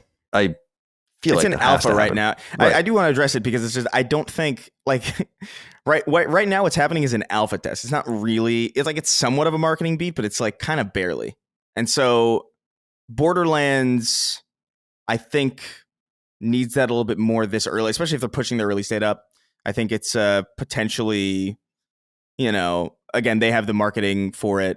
I think once the beta for Marathon, like the proper beta happens, if that happens, that's probably more likely when you're going to see a state of play about it. But yeah, I don't think they're really all that similar. We'll save the Marathon chatter for later. Yeah, we will. Because there's more to talk about in that regard. But next we'll get into this news about EA, Respawn, some of its other developers. This was originally reported by Bloomberg, but EA and Respawn themselves, the developer owned by EA, confirmed it. Respawn wrote, quote, "At Respawn, bold ideas, creative risks, and passionate storytelling have always defined who we are. That spirit has carried us through incredible highs and sometimes through difficult changes too. As we sharpen our focus for the future, we've made the decision to step away from 2 early incubation projects and make some targeted team adjustments across Apex Legends and Star Wars Jedi. These decisions aren't easy, and we are deeply grateful to every teammate affected. Their creativity and contributions have helped to build Respawn into what it is today. We're offering meaningful support to those impacted, including exploring new opportunities within EA. Looking ahead, our commitment to player-first experiences remain unchanged. Innovation has always been at the core of Respawn's identity, and it continues to drive how we build the future, from evolving live experiences to crafting new worlds and stories. For Apex Legends, that means not just delivering the competitive, innovative seasons, but expanding what Apex can be. While the team will continue to redefine gameplay and bring new ideas to upcoming seasons, we are also investing in what's next for the franchise, exploring bold experiences that push the boundaries of competitive play while staying true to the spirit of competition, creativity, and integrity that our community expects. Within the Star Wars universe, we're excited to keep building new stories, with the next chapter of the Star Wars Jedi series aiming to raise the bar again for storytelling and gameplay. So these layoffs apparently affected hundreds. And it's certainly sad news, although not, I guess, massively surprising. Some people were reporting, I don't know if it was Jason Schreier himself or others, that a lot of this actually has little to do with Respawn and a lot to do with EA Football Club. Apparently underperforming and that game being so expensive. I am kind of surprised by that in some sense, because perhaps the FIFA loss really did matter more than we anticipated. Although you think that would be offset by them not paying a mighty licensing fee to FIFA for that. So I'm a little confused if that's actually true or not, but that seems to be some of the speculation. So yeah, hundreds are laid off. Dustin, do you have any thoughts on the recent EA layoffs and what it means for the future specifically of Respawn? Yeah, it's unfortunate, of course, goes without saying. It's interesting. I'm looking because I remember seeing something about this that one of these incubation teams was working on a canned Titanfall game. I'm looking at an Engadget article, codenamed R7, was reportedly an extraction shooter set in the Mech Meets Parkour franchise. And it was not close to release. So there could be part of it too that, maybe I imagine there is going to be a rush towards extraction, which we've already kind of seen with Call of Duty getting in, and now we have Marathon coming, and they might be just looking at it like we're kind of early on. We're not really sure if this is going to work out, and potentially pressure from somewhere else in EA. So it seems like so many people. Titanfall's weird because clearly it has some kind of beloved fan base that wants more Titanfall. But with the sales of Titanfall 2 and things like that, it's like, I just don't think it's gonna happen. I think Titanfall is only going to live on through Apex Legends, unfortunately, to the hardcore Titanfall fans. Chris, any thoughts? Apparently, according to the Bloomberg article, 100 of the 300 to 400 layoffs are from Respawn. So that's a pretty deep cut for the studio. Yeah, that's it's not good. I feel like I guess my curiosity is just like I guess Respawn is just kind of in this in this place where they're going to be like somewhat of a licensed studio, almost like they're going to be locked into licenses, I guess, because like I know the Star Wars games do really, really fucking well. Yeah, remember they backported the most recent one, the PS4, which is crazy. Yeah, that's right. I forgot about that. So, I mean, that's disheartening. To hear that a Titanfall game was canceled is heartbreaking. I think Titanfall is like a special game, but it is one of those games that was, especially Titanfall 2, I think is superb. But it was just self-sacrifice in some sense by EA by putting it in between, I believe, Battlefield 1 and the Call of Duty at that time. So it's disheartening, and it's a shame because Respawn's just like a really good studio. And yeah, they are solid. I wonder, but like, yeah, they're working on that Star Wars game as well. The other one, right? They're working on it's called something. Like something company, Star Wars Company Zero or something. Zero Company. Yeah, so it just kind of feels like they're just a licensed, like they're going to make Star Wars stuff now, which is tragic. It's kind of like how Insomniac is just stuck doing Marvel stuff. It's like, damn, you guys are like, this is a good team. Like they could be doing other things. Yeah, it's just a massive bummer. There's a bit of a contradiction with EA in that they were so. I mean, obviously the licensing deals are going to be different, and the FIFA licensing deal was apparently very onerous, but they really wanted to get out of that.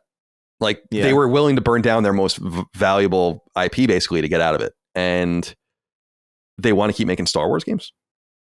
Like to your point, it is a little weird. Because I feel like we talked about this with Bethesda and specifically Machine Games a couple weeks ago, when I think it was Phil Spencer saying like, yeah, we could do more Indiana Jones, and we feel like there's more to be told there, but we also want to do our own thing. And it's like, yeah, don't make another Indiana Jones game. Like you're like, make your own stuff and make your own, and then really get something off the ground. I think it's disappointing, but EA is in a position, I think, where they just don't need to make all these competing products. And I think they look at Apex Legends in the free-to-play space and then Battlefield's return in the paid-for space, and they're like, we really, like, why would we make more? and offer more distractions. In fact, the more distractions, specifically from Battlefield 1, within weeks of Titanfall 2's release date is what killed that game. And I think that there is a market for Titanfall 3. Like, there is no doubt a market for it, but I think they look at it and they say, like, it's just a like, it's not, Apex Legends is what matters. We don't want to divide the pie even more. We're going to spend all of this money, make very little back.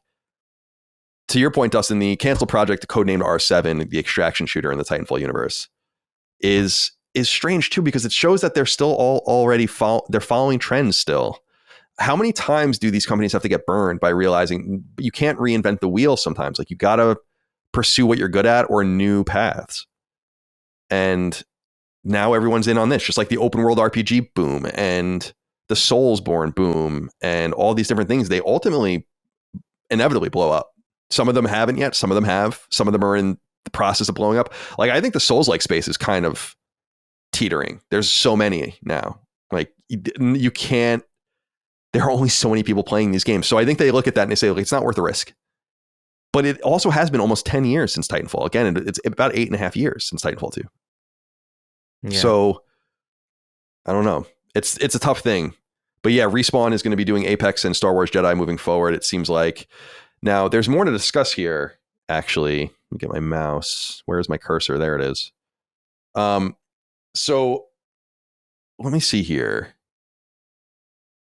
Yeah, all right, let's get into all of these. Well, we can go actually in reverse order, because I wanted to make sure to bring this up too. Kurt Lewin wrote in and said, "Hey, Sacred Crew, there will be a lot of focus on the layoffs at Respawn following the EA layoff news, but I wanted to draw attention to the other studios affected, one of which being Codemasters, with further news that EA has announced stopping all development of the WRC franchise only a couple of years after buying the license from Milestone Games.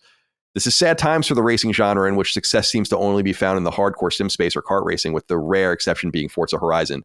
WRC obviously didn't meet EA's expectations, and now I wonder if they'd regret buying Codemasters in the first place, as they have gone from working on 5 projects in Formula 1, Dirt Rally, and WRC, Grid, Project Cars, and Need for Speed, to now just Formula 1. Would you agree that EA may regret their purchase and that the racing genre seems to be on the decline?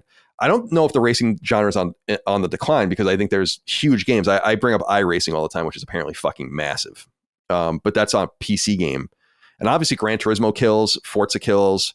People want to play these kinds of games. I don't speak to them as an expert. I don't play racing games, as everyone knows, but I don't think it has anything to do with the genre. I think it has to do with the competition in the genre, the amount of money that it costs to make these games, and something very important, I think, that a lot of people don't bring up with racing games. Not all of them, but most of them, the best ones, which is the licensing is out of control in those games. I mean, the amount of people that have their hands in the pot for those games is extraordinary. And we have, fucking Firestone tires, and we have Pennzoil, and we, Ford and Aston Martin. And it's like, you're not doing this shit for fun, So I think that also undercuts things, very similar to the licensing we were talking about when you're doing an Indiana Jones game, a Star Wars game, and so on and so forth. Do they regret buying Codemasters? Probably. Remember 2 things about the Codemasters deal. Both of them pretty important. Number 1, it happened when money was really cheap and easy to borrow. Number 2, as you might recall, they outbid Take-Two by something like $500 million for Codemasters. So remember Codemasters, Take-Two, it looked like was going to go with Codemasters, and then EA was like, no, we'll give you more. And it was something like $700 million to $1.2 billion, I think, was the difference. So they made a mistake. I mean, if you're buying a studio for that much money and then you cut them off at their knees, you obviously made a huge mistake.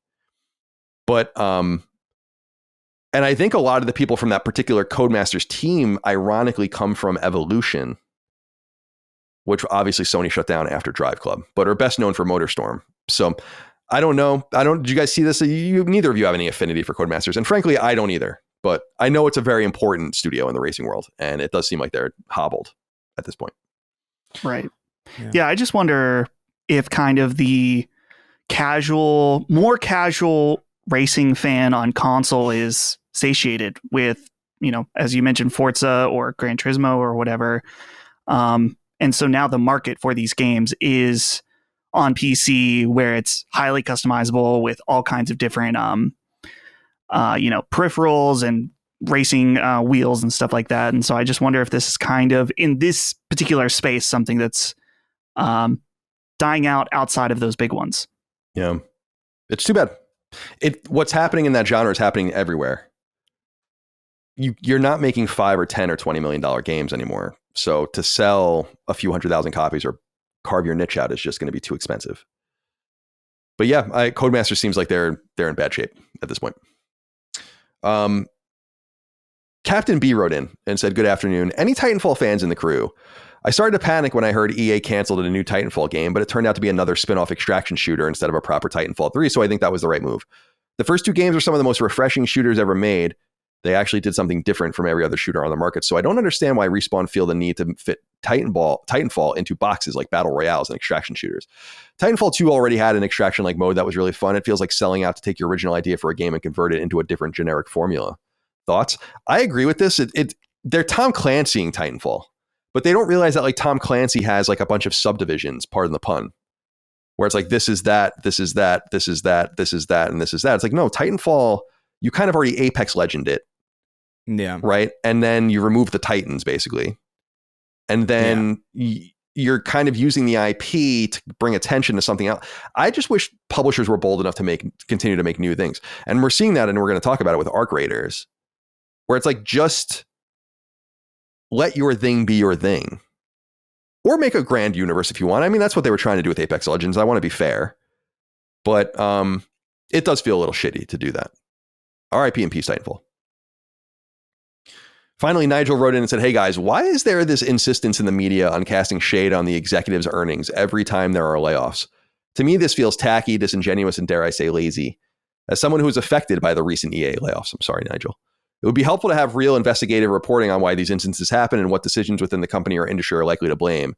Instead, we have this pathetic echo of Occupy Wall Street from writers who will also defend the release of certain subpar games. This goes hand in hand with the commentary on crunch they will no doubt rear its ugly head again.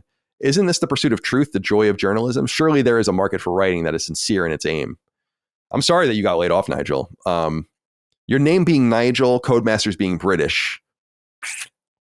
I'm putting the connection there. Sorry to hear it. Yeah, I think it's lazy too, just in the sense, because you do see this all the time, just in the sense that, you know, Eric Wilson making $10 million less is not going to save these games. Like, it's just the unfortunate reality of the situation.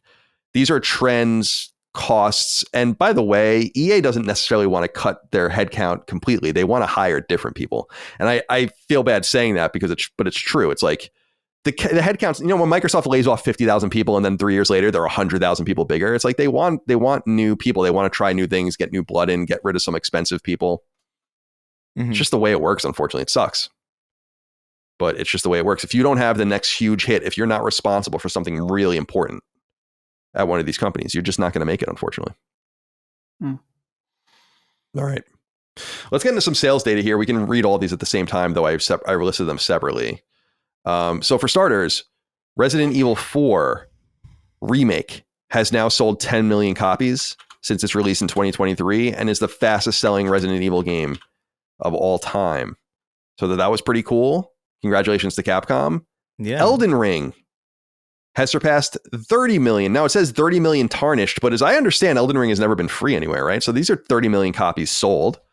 No. So congratulations to From and Bandai Namco. And then Clair Obscur Expedition 33, which we're going to talk about shortly. 1 million copies sold. Congratulations to Sandfall Games. Dustin, thoughts on any of these sales?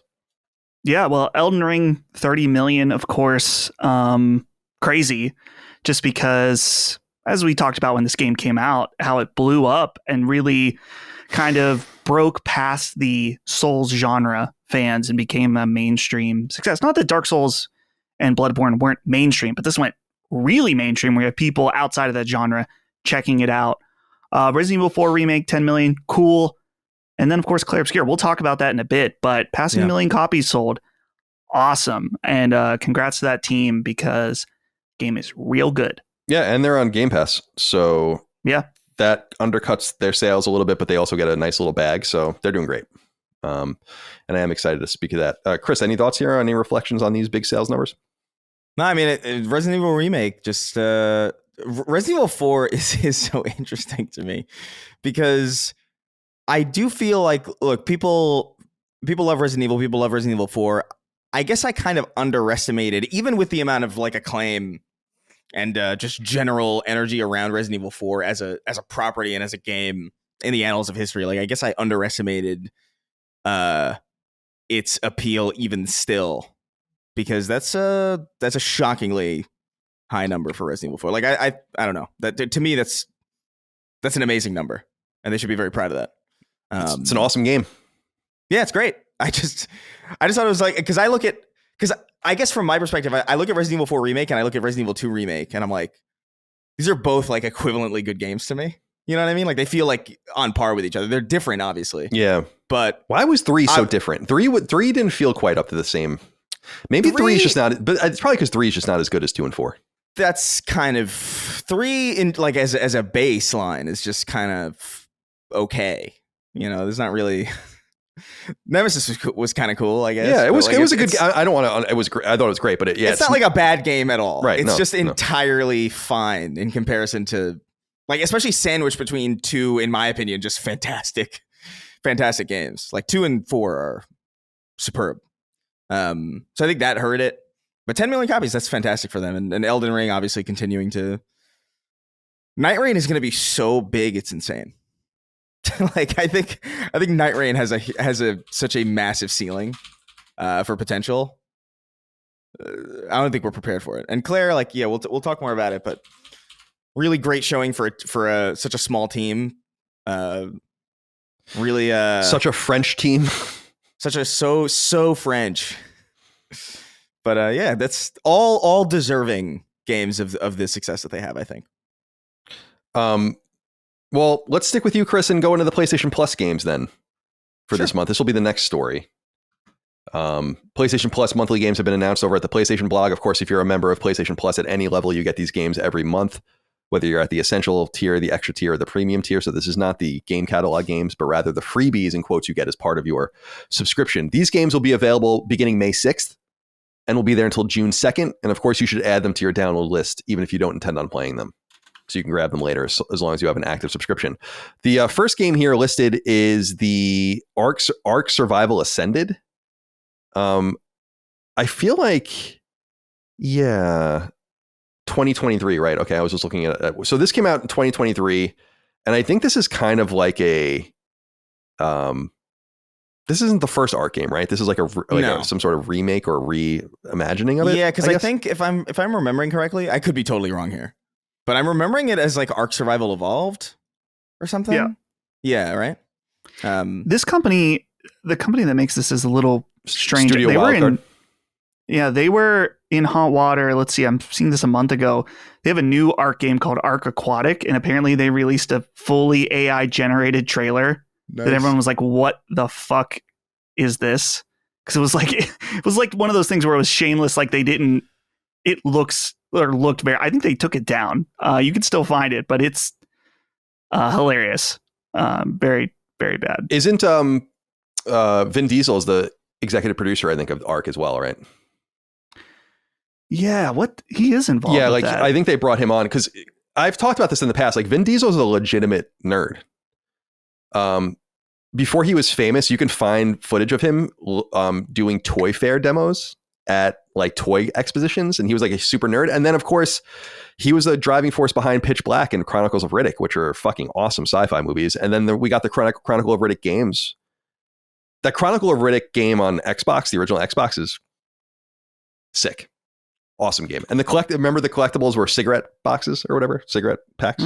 Yeah. Yeah, so he's like a legit nerd. So him being involved is actually kind of cool because I think he's probably like, what was Superman's name? Clark Kent? Well, no, Clark Kent's the character. The guy who played Superman, who's like a real nerd. He's in The Witcher. Henry Cavill. Henry Cavill, yeah, like he's a real nerd too. It's cool to have those guys kind of dwelling about every now and again. But yes, Clark Kent is Superman as well. So yeah, Ark Survival Ascended coming to PS5, and then Balatro coming to PS5 and PS4. So you can look forward to that. And then Warhammer 40K Bolt Gun, the boomer shooter that came out in 2023, is also going to be available. And again, these are available May 6th to June 2nd. And if you're listening to this pre-May 6th, which you very well might be, and probably are actually, RoboCop Rogue City, Texas Chainsaw Massacre, and what is the third one? Digimon, Cyber Sleuth, Hacker's Memory, all available until then to at least add to your download list. I highly, highly recommend RoboCop if you haven't played it yet. It's excellent. What's disappointing for me here is I'm not going to play Ark Survival Evolved, but I own Balatro and I bought Bolt Gun when it came out. I haven't played it yet, so it's like there's nothing here for me really. Crafton Picard wrote in, said, "Hey, you sexy rapscallions. PS Plus games were announced for May, and they're Ark Survival Ascended, Balatro, and Warhammer 40k Bolt Gun. Once again, I think this is a great month. I already played Balatro, but getting Bolt Gun is great, and I'll definitely play it. I think the monthly free games have been incredible for a long time. Almost every month I get a game I want to play and usually get around to playing. So many good games are given out on the service that I often feel like a sucker for buying as many games as I do, because almost every month I own at least one of the games already, like Balatro this month. In this last year, I've played High on Life, Doki Doki Literature Club, Little Nightmares 2, and Evil West. Evil West is so good, dude. And there's a bunch more I want to get to. Immortals of Avium, hell yeah. Ender Lilies, yes. Mafia Definitive Edition, yes. Days Gone, yes. Ghostwire Tokyo, yes. The list goes on. For $80 a year, I think this is a great value. How about you guys? Do you ever play the free games? Do you ever get any value out of that part of PS Plus? I feel like I don't get as much value out of it because I buy so many games. That could, like, you listed all of these games. So High on Life I did get through PS Plus, but I have not played it. Doki Doki Literature Club I bought. Little Nightmares 2 I'm not interested in. Evil West I bought. Immortals of Avium I bought. Ender Lilies I bought. Mafia Definitive Edition I bought. Days Gone I bought. Ghostwire Tokyo I bought. So like all the games you're enjoying it's awesome that they're available. I also just not a correction. I understand people feel this way, but I always like to check everyone on this. Is like, they're not free. We are paying for these games. So it's a great value, but everyone's like, yeah, it's part of your subscription. You get these games for free. And I'm like, basically I just get cloud saving. So this is a major part of my value proposition. The big example in recent memory in the last couple of years of a game where I was like, this is fucking rad and I love it, is Power Wash Simulator, which was on PS Plus. And I was like, finally, I'll play this. All right, I'm going to play it. And then I fell in love with it. And then I bought all the DLC and they got a bunch of money out of me. So it totally worked out in their favor. But do you guys agree? Dustin, do you agree? PS Plus, I do think people are a little hard on PS Plus. There are so many types of gamers and so many games that there are obviously going to be months that are down months and months that I think are objectively down months, even by the quality of game. But then there are months like this where I'm like, this is good. I mean, Balatro is like game of the year. It's cheap. I don't know why you really need it for free, in quotes. But Warhammer 40k Bolt Gun, Ark, I mean, these are good stuff. And the games he listed, Doki Doki Literature Club, Evil West. It's good stuff. What do you think? Yeah. I think it's especially for people that you're not necessarily buying new releases all the time, because I have the same problem as you, Colin, where I'm looking at the list from the last few months and the games I'm interested in, I almost always have them. Looking at January, Stanley Parable Ultra Deluxe, awesome game, already play it. Also Suicide Squad in there, Unalive the Justice League. So not bad there, but they also did like Dragon Age, which, wow, maybe wasn't as what people wanted it to be. Wasn't a bad game, but yeah, Ghostwire Tokyo, Dead Space in there. This is perfect for a more casual game player and enjoy it. You could get this and probably be set. If you're not caring about new releases, then you'd be fine here. But yeah, this month in particular, really awesome month. I'm excited to have Balatro on PlayStation. I've already bought it on Steam and I bought it on Switch. So, and I think I bought a physical Switch version because it was $10. It hasn't come in the mail yet, but it comes with physical cards that I wanted. So, by the way, what's going on with the limited run games in the Game Boy Advance Shantae game? Have you seen anything about this, about how it's all fucked up? No, I haven't seen any of that. Sorry to interrupt you. I thought it's something you would know. Yeah, dude, limited run, man. I just got my shipping notification for my Tomba special edition that I bought almost a year ago. Yeah, they're really on top of it. Over there at limited run games when they're not firing people for no reason. Yeah. Chris, I'm sorry, Dustin. I was just going to say, Balatro, there's no excuse now. There's no excuse. Absolutely got to check it out. This is one, I legitimately think it's like one of the best games ever made. And so now you can just check it out. I bought it with my PlayStation Stars points, which I haven't even logged in. I probably have an enormous amount of them still. Because, you can just process them for $5 or $10 cards, and then you just do it that way. Anyway, Chris, anything here for you this month? Well, I'm kind of in a similar situation to you, where I've I own Balatro and Warhammer 40k Bolt Gun on Steam, and I have them. So basically, I have them on my computer and on my Steam Deck. So like, I don't really, and dude, Balatro on Steam Deck is it's a good place for it, you know, portable. But yeah, I mean, nothing here for me. Not to say that it isn't a good month. It's clearly a good month. I don't know anything about Ark Survival at all. The central figure of these games being dinosaurs always has me feeling like, oh, maybe it's like Turok and maybe I'll like it. But then I'm just so convinced that it isn't, that like I don't even bother to give it a shot. Maybe I should. I don't know. Yeah, fighting dinosaurs is cool, but it doesn't look like my kind of game for sure. No, it looks like more of a survival kind of Valheim kind of experience, which I like those games, but I like those games within the context of having other people to play it with. And I don't think anybody's going to play that game that I know. So, but yeah, dude, like PS Plus, the value is crazy. Like I've bought most of the games that I've played, and especially my perspective is a little muddy because I also do Game Pass every now and again. So like sometimes I play, I know I played High on Life on Game Pass, and I know that I got Immortals of Avium from PS Plus, right? And I think Evil West as well, and Mafia Definitive Edition, which is great fucking games. But yeah, I don't know. Oh, you know what? I think I got Mafia as well. I don't think I did buy that. I think I got that on PS Plus. Yeah. I would have bought it though. Like after I played it, I was like, oh, this is. But that's the kind of the thing, right? Like I wouldn't have bought it to try it. But Mafia Definitive Edition is a high recommend from me. Like I think that's a way stronger game than I even remotely anticipated it being. It's you remember back in the day? Ooh, I almost tripped there on my chair. There we go. Back in the day, they would just pop the PS Plus games up one day, and then people would get really mad because they're like, I just fucking bought that game 10 minutes ago. So it's cool that they at least warn everyone a little bit now when things are coming, because you always do feel a little bit like an asshole. Like if I bought Dragon Age, and if I wasn't a fan and I bought Dragon Age, I would be like, I feel like a total asshole. The game is already on PS Plus. Jeez. I grabbed it. I added it to the download list. Am I ever going to play it? Absolutely not. Never going to happen. All right, me too. All right. A few more quick news items, a couple of film-related ones. This one comes from Variety, and this actually broke right after we finished recording last week, so it is a little bit old. But Sydney Sweeney to star in split fiction film, adaptation from director John M. Chu, Deadpool and Wolverine writers. It says, quote, Sydney Sweeney is set to star in a film adaptation of hit video game Split Fiction with John M. Chu directing. Variety has learned the script for the movie is being written by Deadpool and Wolverine screenwriters Rhett Reese and Paul Wernick. The split fiction film will be produced by Mike Goldberg and Dimitri M. Johnson's Story Kitchen, which is taking out the talent package now to studios and Choose Electric. Sweeney is set to Choose Electric somewhere. Sweeney is set to executive produce. So are we interested in this film adaptation of Split Fiction? Not particularly. I think this will actually probably make a decent movie, because if you cut out all the gameplay parts and you just condense the story down, you probably actually can fit it into the length of a movie without cutting out too much stuff. And I think it will lend well to that. But this is another case where, man, the gameplay of Split Fiction is where the real thing that draws you to it. I mean, the story's cool. Hogan and I had a great conversation about some of its deeper meanings and things like that will be potentially interesting translating over. But dude, it's the feeding frenzy right now of games turning into movies. I think that it was old news, but it's been recirculating this past week that a Expedition 33 movie is also in the works. Oh yeah, that was licensed already before the game even came out. Someone smart out there. Someone was smart out there. Yeah. Yeah. So you will continue to see more of these at varying levels of quality. Yeah. Chris, do you want to see Sydney Sweeney? She's what's hot right now. Yeah, everyone loves Sydney Sweeney.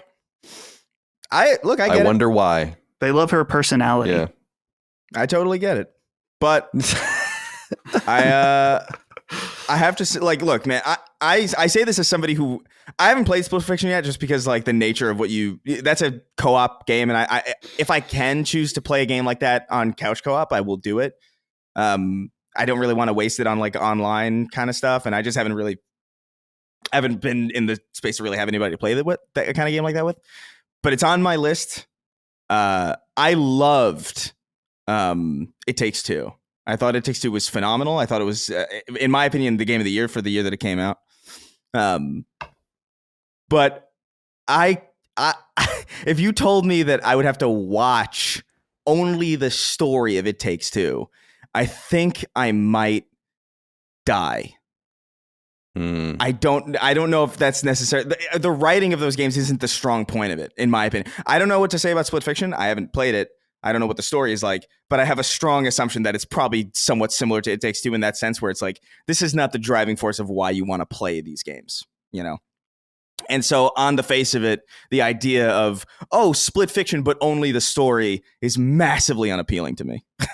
But, whatever, if they see something and maybe... And who knows? Like, there's all sorts of changes you can make from game to screen that might alleviate some of the more out there or inelegant elements. But that doesn't strike me. Expedition 33 as a premise is a lot more interesting, and I could see that actually working pretty well. But Split Fiction kind of doesn't make sense to me. Well, there'll be a couple of distractions on screen for you if you're not into the story. All right. Over on Hollywood Reporter, this actually has to do with the Until Dawn film we brought up earlier. And again, Sacred Symbols Plus episode all about the Until Dawn film is going to go live this weekend on patreon.com/laststandmedia. They write why Until Dawn video game writers aren't credited on the movie. Quote, when the credits roll on Until Dawn this weekend, hundreds of people who contributed to Hollywood's latest video game movie will be acknowledged for their work, from director David F. Sandberg all the way down to the assistants and the caterer. But two notable names will not be among them.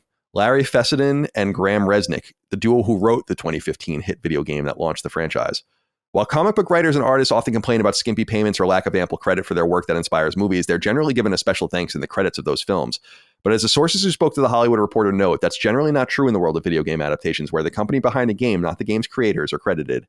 It's something video game writers are now thinking about more and more, particularly as hits like a Minecraft movie prove the genre is one of the more dependable box office draws today. So they talked to these writers about it, and you can read the full article here. Dustin, is this a big deal? I feel like it's a little rude. I feel like people are a little precious with credits. We talked about this with Rockstar about how if you're not at the studio when the game goes gold, you don't get in the credits at all. It's like, that's crazy. These games are in development forever. The people that launched Until Dawn and wrote it and came up with the idea should be credited in the film. They should really be credited up front. And like one of the things that are appearing as chirons as the movie's introduced, in my opinion. It's a little insulting, in my opinion. But you know what you're getting into when you work with companies like Sony. Right. Yeah. When I read this initially, I wonder if the writers are like, oh, good. Like they don't want their names attached to this movie. Not that, and you'll hear on this podcast, it's not the worst thing ever. It's not great either. But what's interesting about this project in particular is of PlayStation Productions releases, this is the one that really has, I would say, the least to do with the source material itself.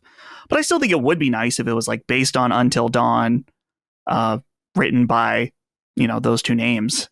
It's like, why not? It doesn't cost. It's not like they have to give them money if they're putting their names in their credits, or even a special thanks. Something like that would be, easy and cheap to do. But I don't. I'm trying to put myself in the shoes of the writers, and I don't know.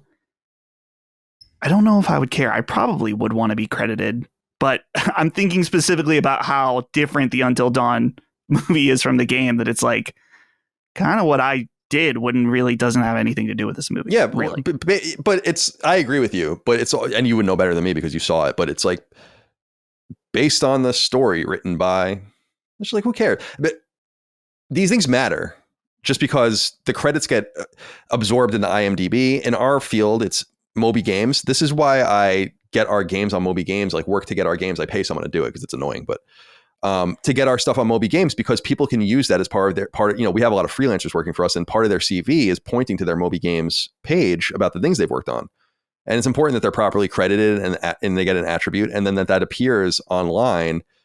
I think I said this recently. You can see how important it is that studios get their stuff and get properly credited. Remember when I looked up Atomfall the day it came out and it was already on Moby Games? It's like someone on the production team put it in there. Like they know, they get it. And so it's a little shitty. Chris, you have any reflections before we move on to the final story?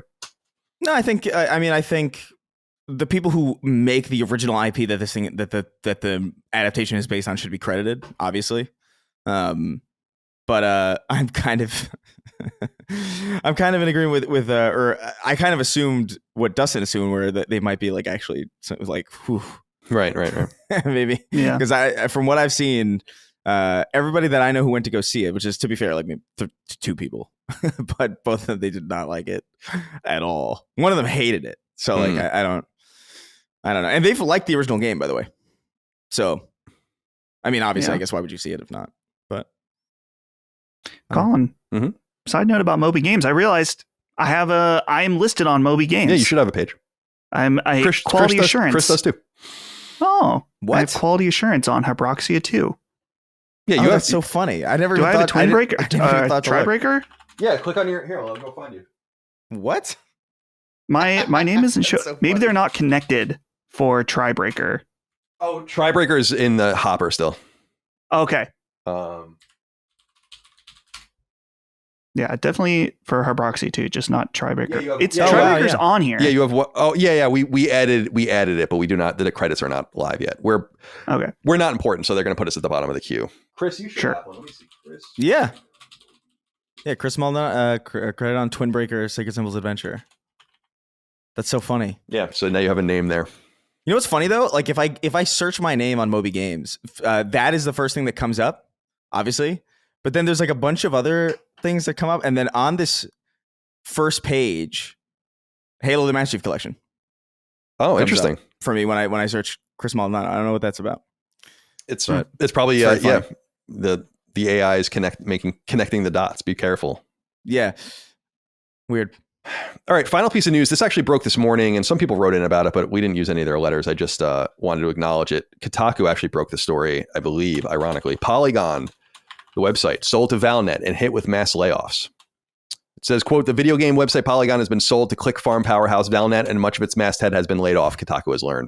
The sale was subsequently announced in a press release. Multiple staff members have posted online about losing their jobs or about colleagues now being out of work.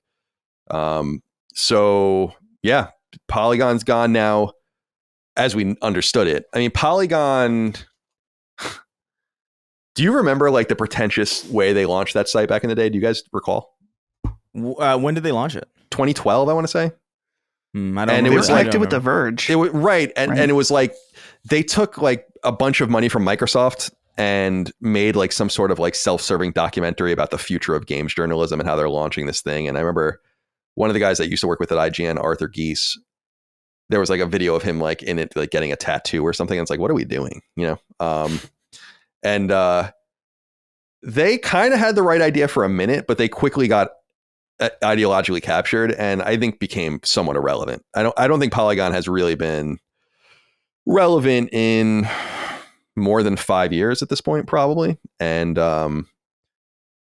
listen, like I have no love lost for Polygon. They wrote a lot of shit about, like, not only was their staff pretty horrible to us at times, but they wrote some shit that I didn't like and appreciate about us as well. And me. And so see you later. I mean, I don't forget the way people treated me. I just don't forget that. So it's like you're not going to get any tears from me. I'm sorry that, like, fundamentally as an intellectually as a human, I'm like I'm sad that people lost their jobs, but I'm not sorry to see Polygon go away. And ironically, Kotaku's reporting on it as they're no doubt next, I would assume. The other thing people are talking about, though, and I know much less about this, and I was actually asking in our staff Discord, does anyone have any information on this? Is it seems Giant Bomb is done as well. Although that seems to be unraveling more slowly. I watched a video with, the fuck's his name? Dan Reichert, the wrestling guy, where he appears on it sometimes, I guess. And he was saying that he's no longer going to appear on it. I think Fandom might have bought them or something. Giant Bomb was originally owned by a media company called Whiskey Media. They sold them back to GameSpot, which was funny because that's where Jeff Gerstmann left GameSpot to found Giant Bomb. He was fired from GameSpot, as people may remember. Over Kane and Lynch. That's so funny when you think about it. It's like some irrelevant bullshit. Oh yeah, what was the whole thing with that? It's like they gave Kane and Lynch a bad review or something, and it was like literally that simple, I think. And then they bought ads or something. It was totally crazy. Like I can't believe GameSpot ever kind of recovered actually from it, because I was like, wow, that's pretty bad, dude. But I don't remember all the details. I'm fuzzy, so don't take my word for it. So yeah, they sold to GameSpot, and that's CBS Interactive. And then I guess they kind of unloaded them. But Giant Bomb is very similar to how I talk about Podcast Beyond these days, where it's like, come on. one of the progenitors and most important people of Giant Bomb left a long time ago, and the other one's dead, right? Like, I remember when Ryan Davis was his name, right? Like, people were so upset when he passed away, and it's like, you got to just rebrand things and move on. In some sense, it's not really the same. And now you're like 3 or 4 movements in to this thing, so I don't know how many people are really going to miss it, but I will be curious what some of those people, both at Polygon and at Giant Bomb, if they try to do their own thing or whatever, whether on Patreon or another service. Because I know that some of the people that came from Aftermath or from Kotaku and Polygon and everything made that kind of games journalism website Aftermath, but I don't think it's doing very well. And I don't know how that there's much of a space for this sort of thing anymore. Like, I don't think there's much of an audience for this sort of writing, obviously. So, any reflections on Polygon or Giant Bomb? Does it get an RIP in peace or an RIP bozo? Doesn't. Polygon, RIP bozo. Yeah. Giant Bomb, I don't know enough about. I really don't either. I mean, they were the archetype for doing this sort of thing. Like, weird things like the 1UP show and all those, like that led to Giant Bomb, and that led to kind of where we are today. So you have to respect it. But the people that were responsible for Giant Bomb have not been there for a long time. So I don't feel bad about shitting on its current manifestation. I wouldn't shit on the Jeff Gerstmann era. I mean, that was such an iconic thing, you know? Right.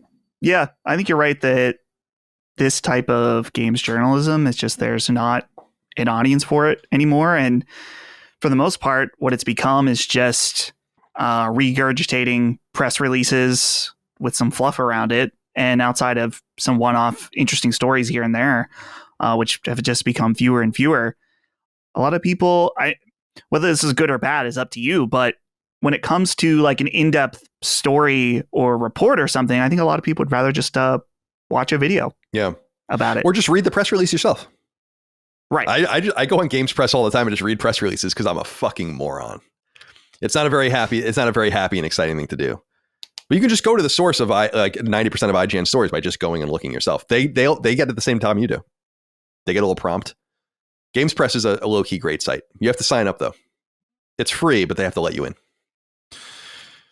All right. So, Chris, anything about Polygon? They weren't very nice to us. Yeah, no, have fun. Yeah. That's all I got to say about it. Yeah. I remember Ben Kuchera. Is he still around? Remember that guy, Ben Kuchera? No, I remember that name. I don't remember what it's associated with. He wrote something about me. I remember when I left, kind of funny about, I don't know. It's like, I'm still standing better than I ever did. All right. Man. All right, we're back. I'm sitting. I'm seated now. There he is. There he is. Rush Pup. It's the Rush Pup. It's just hanging out. Oh, by the way, we heard, so where's my phone? Oh, there it is. We got our diagnosis here. And it's bad, but it's not life-threatening, which is good. Yeah. So Micah says this is about in case you guys have been skipping around the show, one of my Boston Terriers, not Rush, but Treble, is injured right now. We don't know why. So we got her an MRI. Bad news. Treble has a few pockets of fluid on and in her spinal cord. She was likely born with them, and it's why she's always had her funny little walk. So she walks weird, Treble. It's very cute the way she walks, but unfortunate that it's not good. She has 2 discs in her spine that are dehydrated, and one of them has ruptured, which is causing pressure on the spine. Long-term plan, she may need surgery one day to remove the fluid, but right now we will try acupuncture treatments and anti-inflammatory meds. Mm. And again, I was complimenting Trupanion. The final bill was $3,286.62. We pay $671. Oh, that's reasonable. That's great. It's better than I thought. Yeah, and now we have a diagnosis. Not that bad. Considering when Frisk needed some teeth pulled about a year or two ago, it was like $1,000 or something. It's bad. It's a lot. Yeah, it's a lot. I highly recommend dog insurance. Shout out to Trupanion. Rush, how you feeling, buddy? Well, he's just licking himself. All right, let's get into the games we're playing. I was at a funeral from Friday through Sunday, got back and have been busy now with Treble and dealing with that. So I've played not a lot. But I did beat The Last of Us Part 2 remastered on Grounded and promptly deleted it off my console because I can't look at it anymore. I've played it so much. And I'm back into Indiana Jones, and I'm in the second section of the game now. But I really have nothing else to say.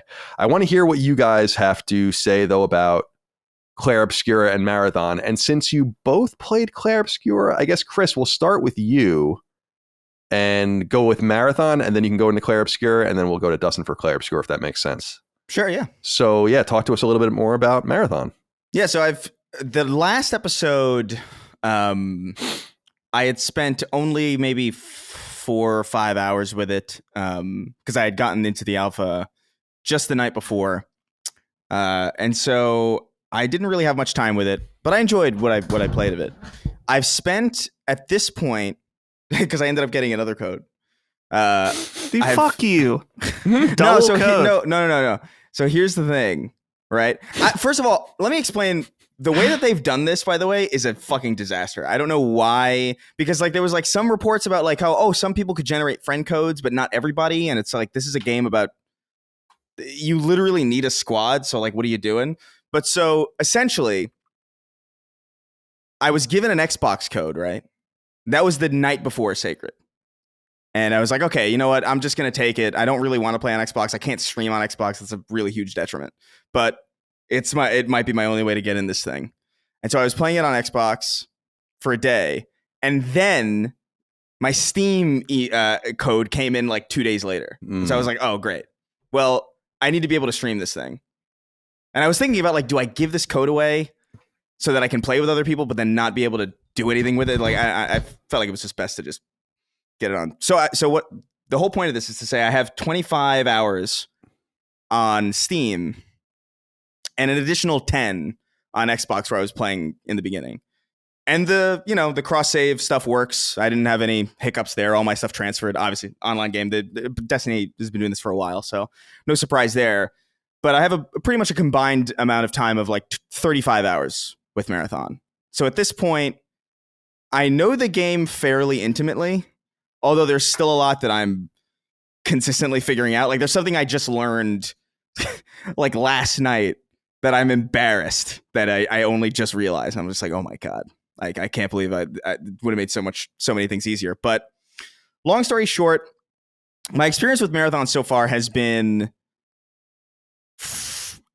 it's my first 4 hours I spent kind of like not really knowing what the fuck was going on. And I was like, this plays really well. And were it not for the fact that it played really well, were it not for the fact that moving around felt really good and shooting felt really good, I don't know if I would have stuck with it.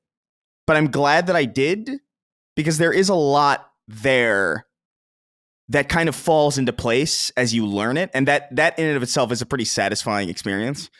And I gotta say, as frustrating as it is to not be able to play with friends of mine and not be able to gather a full squad of people that I know together, I've spent a lot of time on mic playing with just other random people in this community, in this closed alpha.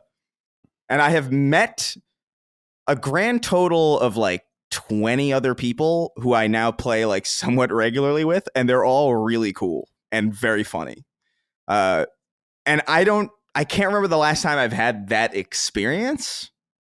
Granted, I'm forced to have that experience. It's not really going to be an experience that not a lot of people are going to experience once they like get the game full on and they're able to just play with the people that they know. But it was like a strangely like nostalgic and just like nice feeling, just meeting complete strangers and like working together and like cracking jokes. And like there's something there that's like really fun. But that's like unique to the fact that like I just wasn't given friend codes to invite anybody that I would want to play with and stream with regularly. So that's been like a really charming and really nice part of this.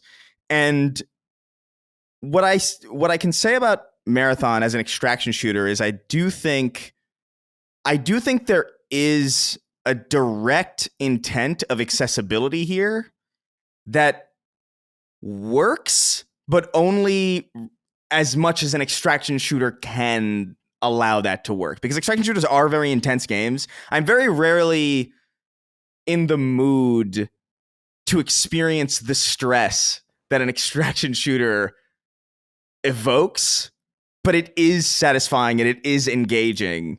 And when I start, it's very difficult for me to stop. I really fucked my sleep schedule up this week because I was up till like 7 a.m.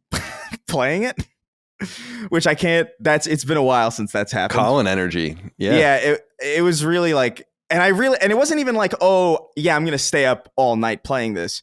I really didn't know that it had been that long.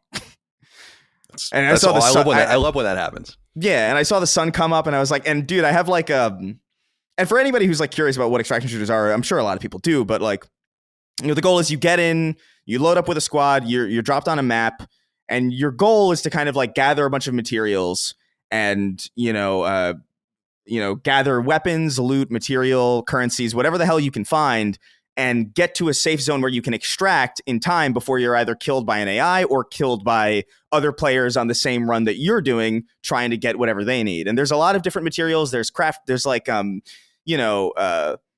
there's things like nutrition bars and microprocessors and organic lenses and plastic filaments, which like in your first 5 hours of the game, you're like, I don't know what any of this shit means. And I gotta be real. I was really like underwhelmed in the beginning because I was just kind of chasing weapons because that's the only thing that I understood that I needed and understood how to interact with. And I was like, I don't know what the hell a Tarek seed is or an encrypted drive. Like, I don't know what any of this shit means. Right. And as you learn more about what you need and like, oh, there's a skill tree for each of the different corporations that you're going to align with. And in order to unlock those things, you have to do missions for them. And then that unlocks a rank. And those ranks unlock a set of skills that you can choose from that you can only unlock with certain materials. And at a certain point, it was like, okay, I need this upgrade. So I need microprocessors and organic lens. And I can find that on the perimeter map at the north and south relay. There's a higher chance of those dropping there. So I'm going to seek those out. And once you kind of understand what you need to find and where you need to go, there is this satisfying metagame of like, just, okay, I'm going for these. And you even communicate with your squad. It's like, hey guys, I need this, and that from these places. Do any of you guys have any contracts or anything that you need from these places? And we can kind of it's almost like Helldivers. I don't know if you must have played with people, right, Colin? Or did you go? Yeah, I played with people. I just would join random games.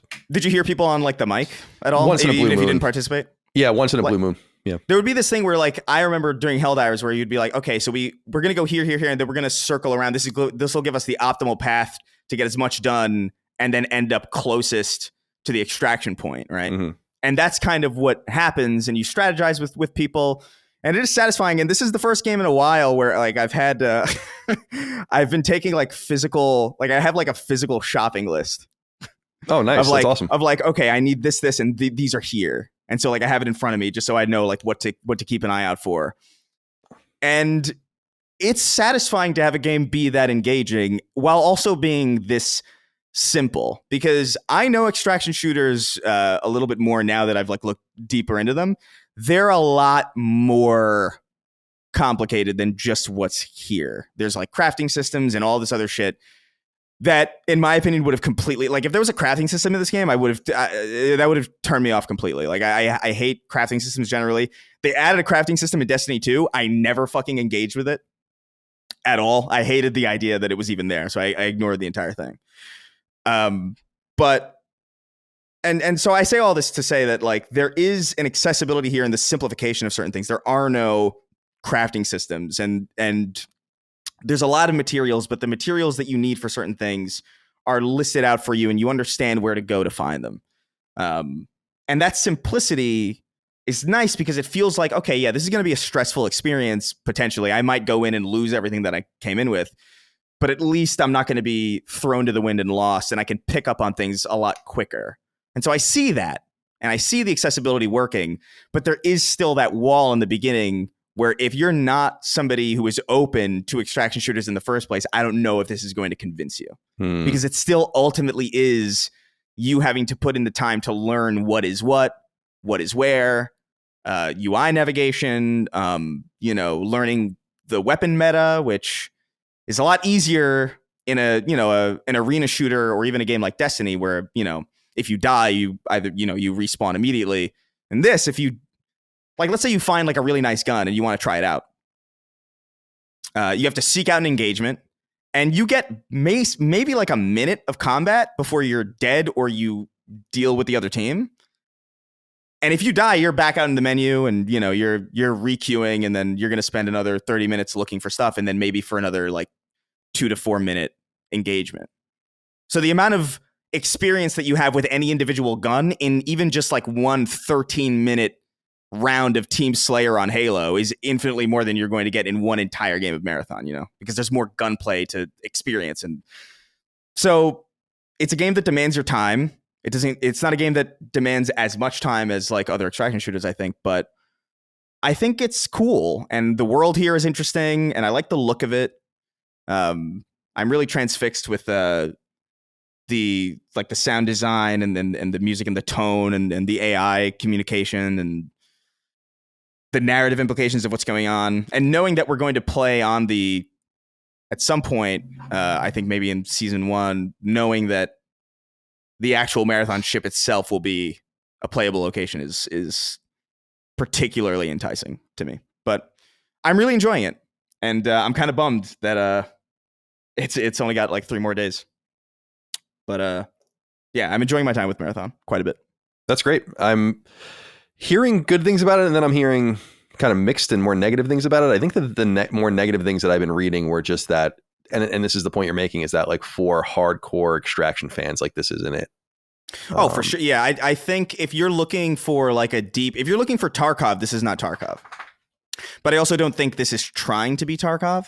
I think I think it's distinctly aiming, because they've even like shied away from like some of the elements of Tarkov that like, I know there's like trading in Tarkov and all this stuff, and just like there's a lot more systems that you need to wrap your head around in a game like Tarkov, and Tarkov is obviously more grounded and more yeah, like you can kill things easier, right? And you die easier. Yeah, you'll like the main issue that plagues a lot of extraction shooters, from my understanding of talking to people who are playing Marathon, like, and keep in mind, like as I'm playing this game, I'm like kind of interviewing these people, because I just want to get like a sense of like what do people like about this who are clearly engaged enough to like wear a mic and play. And a common sentiment that I got from the people who were playing that I was talking with was,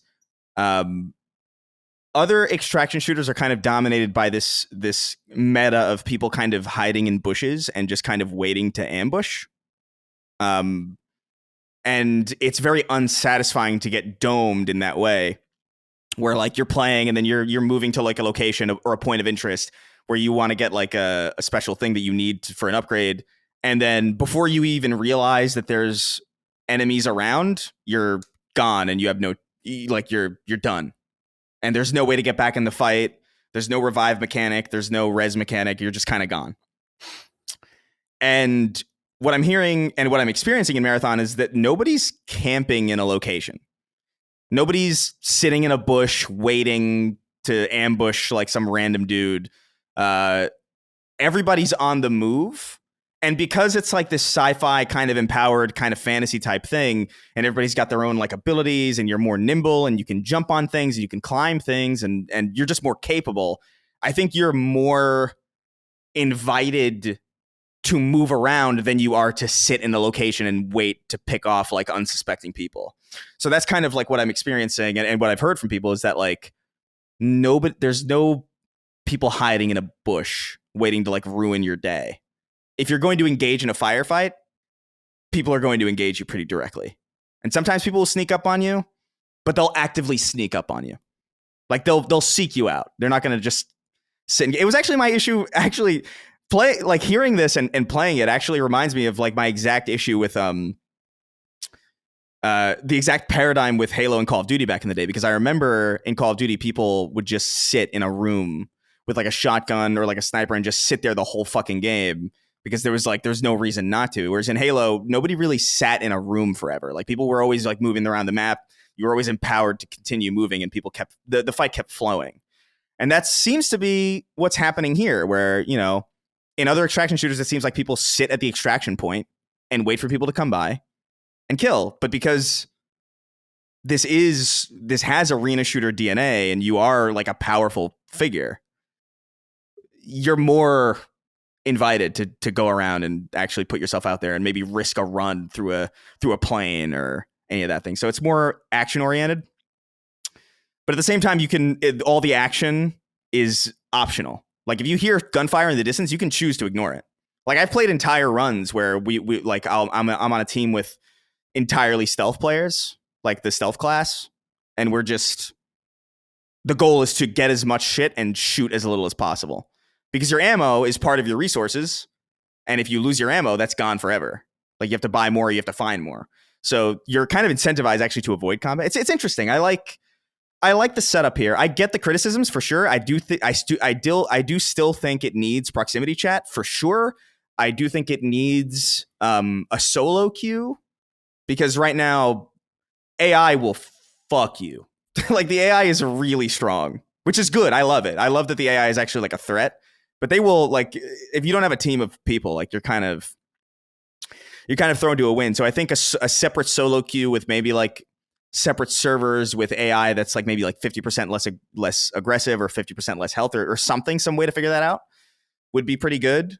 But I've seen some criticism about like, oh, it's got no crafting system. I can't even explain to you how much I'm glad that it doesn't. Like I don't identify with a lot of the criticisms that I'm seeing. But there are some that I think are totally fucking valid. Like I do think the outdoor environment needs a bit of a graphical or like a lighting pass, because I do think going from indoors to outdoors feels like a massively different game. Like outdoors feels like you're running on a PS4, and then indoors feels like what is this immaculate? It's kind of uneven, but I think they've addressed that too. Like I'm not really sure, and I still kind of don't know how I feel about the class. The hero shooter element, I don't think it's obtrusive, but I do think like limiting customization to skins is weird. I would have much rather preferred, the old school kind of the Halo and Destiny customization of being able to choose your shoulder and armor. And not that I care that much about that stuff, but it is kind of like, okay, I'm this character. There is kind of like a boring element to that, but that's really more menu stuff. But yeah, that's really all I have to say. I can't imagine that I'll have much more to say about it after this, because by that time the test will be over. I will have played more of it, but it's probably the last I'll say about Marathon until it actually comes out, or there's a beta with more substantial content in it. But yeah, I'm enjoying my time with it.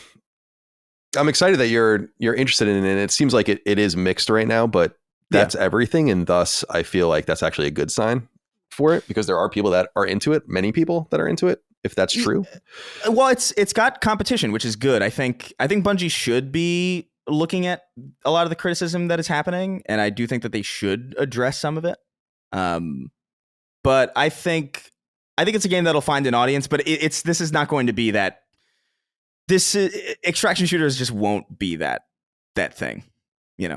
This is made by a development team that clearly is really interested in this and wanted to make one for an audience that doesn't typically try them.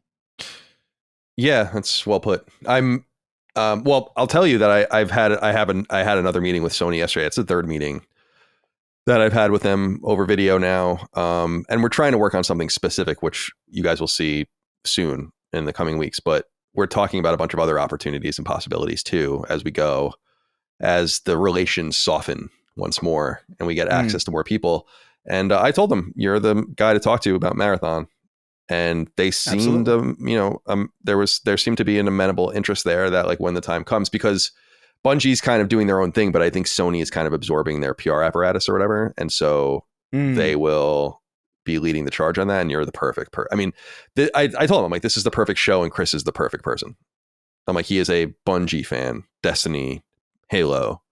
This is the guy you want to talk to. So I'm trying to open that door and hopefully we'll get something going on Sacred Symbols.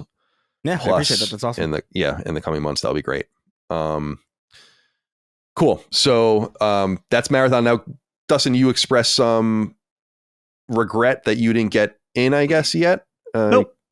Oh, no regret. I'm sorry. No. I mean, I'm saying no, I didn't get in. Oh, okay. And there's tons of regret. I mean, okay, fair enough. There's no. I mean, the regret is it's not my fault. It's palpable.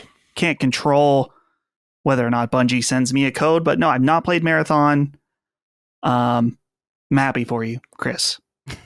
Sorry, dude. I was sitting there struggling because I was like, "Damn, I wasted the code on Xbox," and I was like, "Do I give this to like someone else?" And I was like, "I gotta stream it though. Like, I gotta do it." Well, you got to see the PlayStation Studios logo on Xbox. We wanted to confirm that. Yeah, that was wild. That was weird, but yeah. Times are a changing. All right, well then that brings us to actually no. Before we move on. Sorry, there's one thing I wanted to bring up. The Great Santini wrote in and said, "Boys, this one is mainly for Chris. I've also been partaking in the Marathon closed alpha, and as someone without a dedicated group to play with, I've been pretty underwhelmed. That said, have you heard of the upcoming game Arc Raiders? It's a third-person extraction shooter that, in my opinion, tops Marathon in every way. It's from the studio Embark, which consists of ex-DICE Battlefield devs. From performance to visuals to sound design that will make you drool, I highly recommend checking this game out. Would love to know what you boys think. Thanks for reading." So I have been seeing this bounce around. I see it on PSN as well. And people are kind of calling this the Marathon killer in some sense. I wonder if you feel like that is true. It seems, from what I've read about this game, it seems much more ubiquitously positive, which I guess doesn't bode well for Marathon. Yeah, I mean, it's definitely in the conversation for sure. Like, I think Arc Raiders. Well, I'll say this. Like, I did sign up for a code for Arc Raiders just out of sheer curiosity because I do want to see what this is about. It does have proximity chat and it does have a solo queue, which those are the two things that, in my opinion, really like those are going to matter because there's going to be people who want to play Marathon who don't have a team and who are going to want to go in and go solo if they can. And if the game is not balanced for that in some way, that's just not great. You know, like you're going to want to have a solo queue. You're going to want to put a lot of effort into getting that done. But off the rip, I don't know, man. Arc Raiders looks really polished. Looks really good. I think that studio is really good. They did the finals, which I thought was like a really, really great arena shooter. But I will say, like, this being a third person game, a third person PvP game. I don't know. I like third person for single player quite a bit. But like, I don't know. I think PvP kind of lends. I would much rather. I'm much more partial to first person shooters, I think. And I will say right off the bat that like, I don't like Marathon because it's an extraction shooter. Like that's part of it. But I like it because it feels like a Bungie game. Ooh. Like it feels better than Destiny. But it feels like Destiny. And that's what kept me going. And so, like, yeah, this is probably going to be like a massive piece of competition for Marathon. I have no doubt. But I do think in some ways they're serving very, very different things. I saw an article about Arc Raiders that said, like, yeah, this is, I think the quote, if I'm not mistaken, was, this is doing everything that Tarkov is doing. And it's like, okay, well, I don't, that doesn't strike me as interesting to me then. And it's also like a more grounded game. Like it's kind of like it's still sci-fi, but it's more like it's more grounded in realism, which I'm like I'm not like I like the readability of Marathon. I know that that's like a sticking point of controversy, but it is. I gotta say, it is weird to me that people often have this criticism of video games where things look too samey, and then a game like Arc Raiders comes out that looks like, quite frankly, The Division, and it looks like Remnant, and it looks like a lot of things that I've seen before. And then you have Marathon that looks very, very distinct, and people are like, "Oh man, this looks way better than Marathon." I was like, I don't know if I really understand what anybody wants, really, at that point. Right. But I'll definitely give it a try if I get a code, because I know more about extraction shooters now. And if it looks like it plays like The Division, and I did like how The Division played. But I have a strong feeling that I'm gonna really hate the idea of playing a PvP game where people can see me and I can't see them. That's my biggest issue with third-person shooters in a PvP setting. I don't like the idea of like somebody standing behind a wall, but they can fucking see me. Like the whole peeking around corners with the camera. Like I like it in a single-player setting, and in more casual multiplayer settings like Gears of War, where it's just like people are running around blowing the top halves of people's bodies off. It's not really that serious. But in a game where like I can lose everything that I brought in, I want to at least know that the guy who shot me is, or that the guy who can see me, I have the chance to see as well. So that kind of kills it from a PvP standpoint for me. But I'll definitely give it a shot. I definitely want to venture more into the extraction genre, because I mean, I didn't even realize at the time, but like, I mean, Helldivers is kind of like a pseudo extraction shooter. It's PvE oriented, but there's like light elements there. And so like, I am interested in this genre somewhat. And so I'll definitely give it a shot, but I don't have a code. It's definitely cool. Like I love the whole idea. It's definitely a cool idea. Yeah. Do. I would like to do it against bots, but it's a cool idea. Yeah. That is the thing. That's the thing about the marathon, like the map on Marathon. I'm like, I do wish I could just kind of walk around and like look at these rooms and like really piece together like what was this for, and not have to worry. Yeah, maybe that'll be an option when the game finally comes out. Yeah, maybe to go dick around and. Yeah, I don't know. I'm excited. I'm looking forward to both of these. I do suspect that Arc Raiders will be very, very good. But I also don't think it appeals to my exact sensibilities. But I'm glad I'm glad great games are coming out and there seems to be just like a glut of really good experiences. We're in kind of like what feels like, I don't want to use too hyperbolic language, but it kind of feels like the last several years have been pretty fucking fire. Like it feels like a goddamn gold rush. I agree with you, where I mean, we've been saying it in the sense of, if you don't care the source of the game, and this is what we're talking about with PlayStation exclusives, first and second party games and all the rest. If you don't really care about that, and I get why you would care about that, but if you don't care about that, it's been pretty great. Just generally, with lots of genres, lots of publishers publishing lots of games, I'm overwhelmed. We're going to talk about Expedition 33 next, and it's like I bought it, but I'm not going to be able to play it for weeks. I have other things that I need to like get off my plate. I can't add another game to my list right now. And it's just going to get compounded with Doom. Lost Soul Side moving is actually somewhat convenient for me. Oh, yeah. Gives me a little room to breathe, maybe do something for knockback in between, then get to Death Stranding and so on. So, well, let's talk about Expedition 33 and get Dustin here involved as well. Bradley McDermott wrote in and said, "Hey, CDC, I feel like I'm going insane. Am I the only one who thinks Expedition 33 is kind of just okay? Maybe I need to take a break from Twitter, but all I seem to read lately is that this game is the second coming of gaming Christ. I mean, seriously, highest user rated score on Metacritic of all time? Give me a break. The story is convoluted, melodramatic, and pretentious, and the lauded performance by Charlie Cox is so flat in one note that it honestly reminded me of Peter Dinklage in Destiny 2. Wasn't that Destiny 1? Yeah, Peter Dinklage wasn't in Destiny 2. Yeah. Fool. I preserved and will soon have the platinum, but unfortunately this one never quite hit for me. Obviously all my own opinions, and I'm happy to see many people having a great time with it. Hope you all do too. Thanks as always for the awesome content. This sets it up nicely. I mean, where are we on this game? Clair, Obscur, Expedition 33. Dustin, do you want to take it first? Sure. First of all, I got to Bradley. If you fucking hate this game, why are you getting the platinum?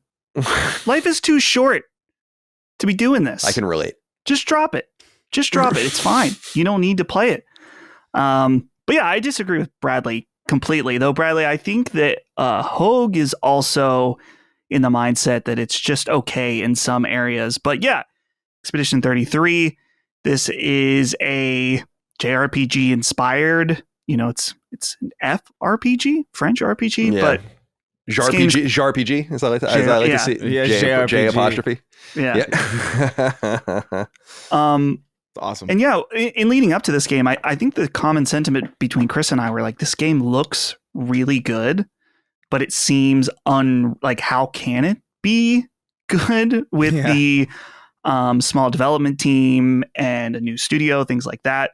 But I said this in the Last Stand Discord, is that because there are people like a lot of glazing going on for this game. I'm like, yeah, well, it's glaze worthy in my opinion. I think this game is fucking awesome. And I don't know, as far as the highest rated score of all time on Metacritic, I don't know. I don't really care. I don't think it's literally the best game ever, but it's certainly so far the best game that I've played this year. And I think specifically is that it appeals very specifically to Dustin interests. It is a turn-based JRPG, very much Persona inspired in a lot of its mechanics and how it plays in battles. It's got a really awesome art direction and the environments of this game are crazy beautiful. The music in this game is probably going to be up there. It's one of the best soundtracks of all time, alongside like Nier Automata. There's a lot of moments in this game where I get a Nier feeling, which of course, again, speaking to Dustin interests. And the last really interesting thing, and we joked about this on Summon Sign with Ben Starr, but it's like this game, the combat has some Dark Souls in it. And I know that that's the most cringy thing for me as a podcaster to say, but it was justified because he was like, well, Ben Starr said, oh, well, the game's director is a Sekiro speedrunner. So that's where you're getting some of that. Maybe not Dark Sekiro, but yeah, this game, the combat has tons of, it's all about dodging and doing perfect parries in order to do counterattacks. And yeah, these are fucking sick and feel so good when you pull them off. It's cool because a lot of the boss fights, you kind of need to go in your first run or your first time playing it and kind of learn the different patterns of the boss and how you're going to be able to take it down. Like, what are the moves? Should you just dodge it? Is there going to be a jump counter in it? Kind of got to learn the format. And then when you actually do pull it off, it feels extremely earned because you put the time and effort into that. But yeah, this game is shocking to me. The quality it's not there's a couple big complaints that maybe not big, but before you move on to that though, yeah, I want to get this inquiry in because you were talking about this specifically. AA Ron wrote in, love it. Said, hey CDC, so how difficult is the parry and dodge mechanic in Clair Obscur Expedition 33? I am honestly terrible at any kind of precision timing mechanic, and this is scaring me off from buying the game. Thanks for any advice. Okay, I'll hang up and listen now. So where are you on this? I don't think it is insanely difficult or anything. The way it's designed is that the dodge has a much more forgiving window in which to dodge the attack. But it doesn't have the benefits as a proper parry. If you parry, like let's say it's a 3-hit combo and you parry all 3, your counterattack is going to most likely be fucking sick. So it's like a risk reward type thing. There's certain situations, particularly if I'm doing a new boss or I'm low health or something, I'm going to play it safe. I'm going to dodge the attacks. But earlier, once I get my grounding or I'm getting close to the end or I just really feel like I'm confident in the fight, I'm going to do the parries. And sometimes it still doesn't always work out. Some of these windups and different patterns can be kind of frustrating. But again, and I know everyone's rolling their eyes, but it reminds me of playing Sekiro and how the first time you do a boss fight, you're like, I will never shut up. It just bumps me out. It's like, this is what really, like, that makes me not want to play it now. Good. Like, oh man, I was looking forward to this game and now it's like a Dark Souls game. No, it's not a Dark Souls game. I'm just saying there are elements that remind me of. Why are you calling it a Dark Souls game? I don't know why you heard that. I'm only kidding. Sekiro. I don't know why you heard that. There's also clearly some like From Software, like definitely design inspiration in some of the bosses. Some of these bosses are weird and fucked up in a really cool way. One big complaint is the cutscenes in this game. The lips don't exactly match. The lip sync isn't always the greatest. I'm really curious about what this is connected to, because I don't think it's necessarily like if you play it on French in the French voice acting, it's perfect or anything. So I don't really know what happened there with that. But I guess the only thing that's really worth touching on is the story is so intriguing to me. This idea, this is just from the trailers, that every year this like weird paintress paints down a number and everyone of that age dies. And it's about these crews that go out to try to take out this paintress, normally made up of the people that's like, this is my last year to live. I'm going to go basically sacrifice myself in trying to stop this. And the cast of characters have been really awesome, very unique. And I think what is nice for me in a weird way is that this is a overall like really somber and sad game. This is a sad game, dude. Cool. Not that it has moments of levity and like parts that are really cute and funny mixed in there, so it's not like completely oppressive, but it's a really sad game. A game that's through and through about grief. So it's speaking to me in that way. But highly recommend our episode of Summon Sign. We go really in depth with Ben Starr, who of course is a voice of one of the characters in the game. And to be clear, there's no spoilers in that episode of Summon Sign. I saw some comments saying like, oh, there was this spoiler here they didn't realize. No. We only talk about things that were in the marketing. If you don't want to hear anything, then of course, don't listen to it. But overall, I'm loving this game. I think I'm getting towards the end. The game is divided into acts, and I'm towards the end. I'm actually, I think, at the very end of Act 2. I don't know where it goes or how long, but this game, yeah, it's glaze worthy. It's worthy of all the praise. If you love RPGs, you absolutely have to check it out. Oh, my camera's all fucked up. See if I can fix this. There we go. Chris, I'm really interested to see what you think of the game as well. By the way, well, you know what? We'll get into what I'm going to say next because it'll make more sense with my stuff. Yeah, what are your thoughts here? Because it's on your list as well. Yeah, man, I think it sucks. Shit sucks. No. Shit sucks. Yeah, man. I was, I mean, this game caught my eye pretty immediately, and like when it was announced or when it was first showcased, and I remember thinking at the time, like, man, that it's unusual that a game like that would grab me, and so like I hope my gut instinct is right on this, and that it turns out to be good. I just don't know how they could do it really, because I feel like it looked better than it could deliver, and so far, yeah, man, it's really, really, really good. It is. It's a little early to say because I'm only like 10 hours in. I've been kind of juggling this with... I've been focusing a lot on Marathon because my time with it is limited. But I kind of put down Oblivion as well because I'm just like, I could really get to this at any point. And I worry about a story-heavy game like this getting spoiled for me on Twitter or like on social media. So like... Definitely. So I'm just kind of like... That's my main single-player game right now. And I'm really, really enjoying it. Like, it reminds me... It reminds me of a little bit of Sea of Stars. It reminds me a little bit of Child of Light in just like the... I like real-time elements. Like, I know that that's like a turnoff to a lot of people who like prefer turn-based games, but like the biggest turnoff for me in turn-based games is the lack of... or the sentiment kind of that's in the air around those games where like I kind of barely have to be here for this. Like, I don't feel involved with anything that's happening. And so because of that, I feel like instead of attacking an enemy as Cloud, it feels more like I'm telling Cloud to attack somebody.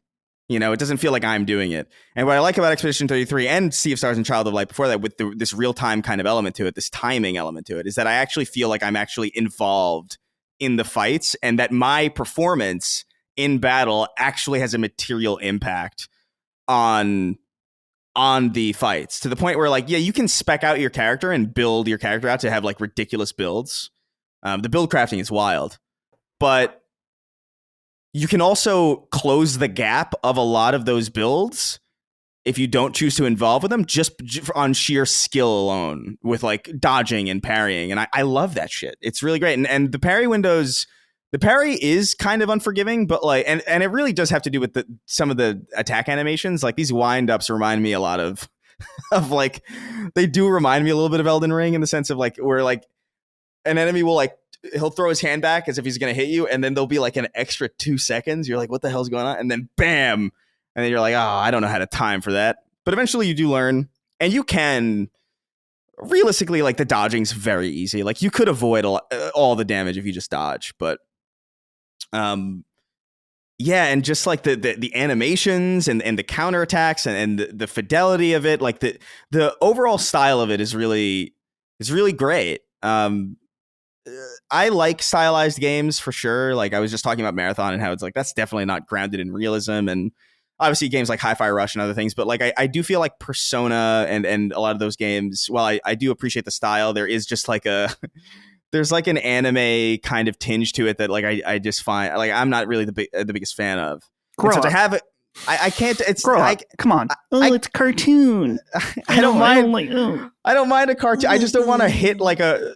I don't want a girl on my team to get hurt, and then it's like I have to lower the volume. You know what I mean? Like I just like it's weird. And so like I like the fact that this is stylized kind of like Persona, like this great style in the UI, but it's not that style. You know, it's a completely different thing, and it's more contemporary, and it's more in some ways you could argue it's more boring because it's more realistic, but even in the realism I think it's like pretty stylized. Like even the characters to me look like they look realistic, but they do kind of look like the proportions are like a little off to make it feel a little bit more like it feels animated even though it isn't. Like it feels like a cartoon even though it is. I can't really explain exactly what it is, but it's got a great style to it. I love the overworld map that they have in this. I really love that feeling. The only criticism that I have really is that when you enter locations, there's like a lot of winding paths, and I do wish I had like a map of some kind. Maybe you get that later, or dude, like whatever. Like I've gotten lost in these fucking, you know what I mean? Like these no paths. mini map sucks. Yeah, sure. that's the biggest issue for me, and even that's kind of like it is kind of like a whatever kind of criticism in the grand scheme of things, because this game's really, really great. The story's fantastic. I think the premise is amazing, quite frankly. I think it's a great premise. All the characters are really great so far. There's not a single person in my party that I'm like, why are you here? It's not like Avowed where like the first person I met was the only good one, and then like the rest of them were kind of like, I could really do without you.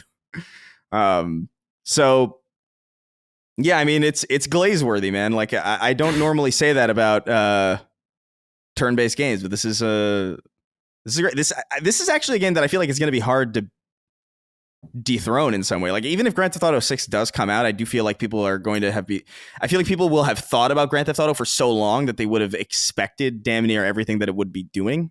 And so in some sense I wouldn't be surprised to see a game like this that kind of comes out of nowhere and does really special things with turn-based combat and makes turn-based combat appealing to people who don't normally go to it.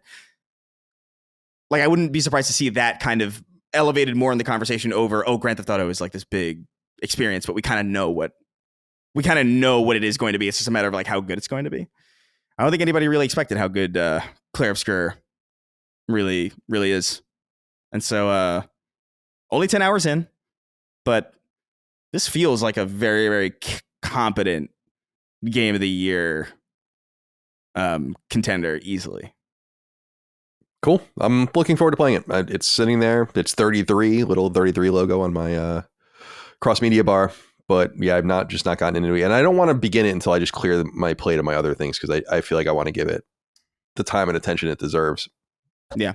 And we'll certainly, because we do have a lot of people playing it. I don't think I'll make it because I don't want to hold it up, but we'll definitely cover it more in depth on a dedicated episode of Sacred Plus in the near future. We'll try to get that together. Precious Jelk wrote in. Jesus Christ. What does that mean? What is a jelk? You know what jelking is? No. JELQ. So do not Google it. Yeah. So jelking is when people like they do these massages to stretch their penises to be longer. Okay. Interesting. Okay. Well, yeah, Precious Jelk. You learn something new on Sacred Symbols. I did learn every day. I learn something new every day in my life.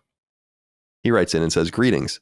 Like most people, I've been locked to Clair Obscur Expedition 33 since it dropped last week. I'm blown away not only by how much I've become obsessed with a turn-based RPG, a genre I've barely touched in the past, but also by how the team at Sandfall was able to create such a quality and expensive-looking product with a tiny team and modest budget. What do we think the lessons in the industry will learn from this are? More JRPGs? Turn-based combat has a comeback? Or will they be smart and fund more mid to small budget games like this? Thanks, guys." I wanted to be, it wasn't only because you said it before this even, I wanted to be critical of it because of the team size. Cause I'm like, all right, like there's 30 people on the team. Let's see, show me the credits. And I went on Moby Games, and lo and behold, the credits are already there because like I was saying, it's important for these things to be there quickly for these big games so they can put them on their CV and brag about them and all the rest. And it really is that small team.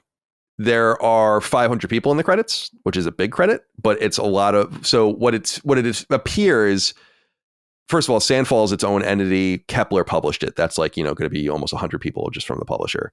Then you have, it seems like they outsourced all the performance, all the music, all the audio, all that kind of shit. So there's a bunch of people doing all that. And then all the voice actors and motion capture people. And then there really is just a team of about 30 people. So they really did do it with, now maybe Kepler hired some ghost studios to do things uncredited. I mean, that's possible, but it really does seem like a small team made this. And so I was really happy to see that was true, because when I saw people saying that, I'm like, all right, like Housemarque is 70 people, but let's look at the credits of the next game and see how many people are actually working on it and how impressive that is. So I hope that people learn something from this, but I wonder what the lessons are to learn. The studio's in France. By the way, how French is the game? Would you know that it was French? Oh, yes. Yes. It is very fucking French. Oh, that's unfortunate.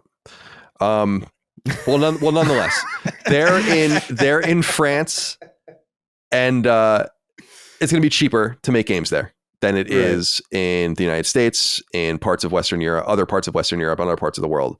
It'll be like a mid-cost place. It's not going to be as cheap as Poland. It's certainly not going to be as cheap as the Philippines or India, but it's going to be a cheaper place. So would they be able to have made that for the budget they were under with Kepler and all the rest if they were in Santa Monica or something? Probably not. That's not really their problem, though. They made lemons or made lemonade out of lemons because they're in France. But they were able to make something great. And now here's the problem. I just don't think that small to mid, but like you're saying, smart and fund more mid to small budget games. It's like, no, not more. Just continue to be deliberate by carving out small to mid-term budget games and make them part of your portfolio. We were talking about this earlier with Electronic Arts and why they're hesitant to publish a Titanfall game, not because they'll necessarily lose money on it, but because the opportunity cost of not making enough money. And each company kind of has each major publisher has a sort of contradiction, right? Like where they definitely believe that and they definitely act like that. And we've most recently saw that with Take-Two when they basically just folded Private Division. And we're like, no, like we don't need games that sell 500,000 copies anymore. But I think if you don't nurture those kinds of games, then you don't find a foothold with potential big new hits. And this is what I was saying earlier about Clair Obscur Expedition 33 being, licensed and optioned for a film before it came out. Like whoever did that was very smart, because the price would have gone way up compared to where they got it from. And so there are people with canny vision. You got to give a shout out to Microsoft, who put it on Game Pass and announced that a long time ago. So they knew. There are people that understood what was going on with this game, and you have to give a shout out to that, but you don't want to flood the zone with more of these kinds of games. You want to continue to be very deliberate and do them appropriately. I think so it's not about small or mid-budget games. It's about the fact that not everything needs to be big budget. That's the bigger lesson in my mind. Like people really love this game. It's not even a full price game. It's $50. It's really new mid-tier games now that we're paying $80 for games. So that's another part. And it's going to make people rich, but not crazy rich, right? They're still going to be hungry to do a sequel, I'm sure, and that would be cool. So I just don't think more is necessarily the answer. I just think like tamping down expectations on budgets, working within your means, finding new places to develop games like France, like Poland is killing it right now. Japan is going to be continuously cheap to make games in now compared to the United States. Just continue to explore these various locales. But precious Jelk. I appreciate you writing in. And finally, just to shout out, talking about glazing, let's glaze the PlayStation Portal. Drew D wrote in and said, "Hi, gents. I wanted to write in this week to sing the praises of the PlayStation Portal." You said sign, but we'll sing them. "I live in Richmond, Virginia, and I am visiting family in Greensboro, North Carolina this week. I've been playing Clair Obscur Expedition 33 on my Portal in North Carolina from my PS5 Pro back in Virginia, and let me tell you, boy howdy, it is working great. The graphics look good on the screen, it streams great even a state away, and I'm getting some perfects on my dodges. Just wanted to remind everyone how great this thing is. Thanks for your time and have a great day." yeah, it's always good. It's always a good time to remind people of the PlayStation Portal. Which, again, what I was saying earlier, if you want one, I'd get one now. Yeah. Before the prices go up. It's going to be $800 next year. That's quite the increase. Yeah. You know, you never know. You got to account for the potential rising costs. So anyway, I'm thrilled to hear that Expedition 33 is good or great. Yeah. And I really want to see it for myself. I'm sure I'm going to love it. Yeah. Multiple people have reached out to me being like, dude, you're going to love this game. And I'm like, I know I will. Yeah, I think you're going to love it. I think even if it is French. I think that's one of the coolest parts about it, to be honest with you. I think it's just because that's not as explored, obviously. Like we see a lot of all sorts of things, but like I think having something like the soundtrack is, by the way, Dude, do you mean that? Dude, it is unreasonably good. Like it is super, super incredible. I'm super glad I got this on my fucking draft, the fantasy draft. Yeah. You know? Ooh. Dude, the music when I booted up the title, like even immediately from the title screen. Yeah. I just sat before I even started the game and I just listened to the title screen music. I was like, oh boy. If this is any indication of how good this game as a whole, or even just the music is going to be. And yeah, the music absolutely slaps. There aren't that many French teams, so it is cool. I mean, seriously, it is cool to play more French games because you have like Quantic Dream, obviously. Ubisoft and the various Ubisoft teams there. Yeah. You have Arcane is there. Don't Nod. Mm-hmm. Dotemu. And that's probably about all I can think of. I mean, there are other. Oh, Motion Twin. The guys that do. Yeah. No, there's definitely studios there, but for it to be centered so deeply on French thing, you know what I mean? Like, not a lot of games that come out of France are about France at all. I mean, No, I totally agree. Yeah, and shit, Dotemu is making that Ninja Gaiden game that comes out, Ragebound, later this year. That game looks fucking sick. Oh, the 2D one? Yeah.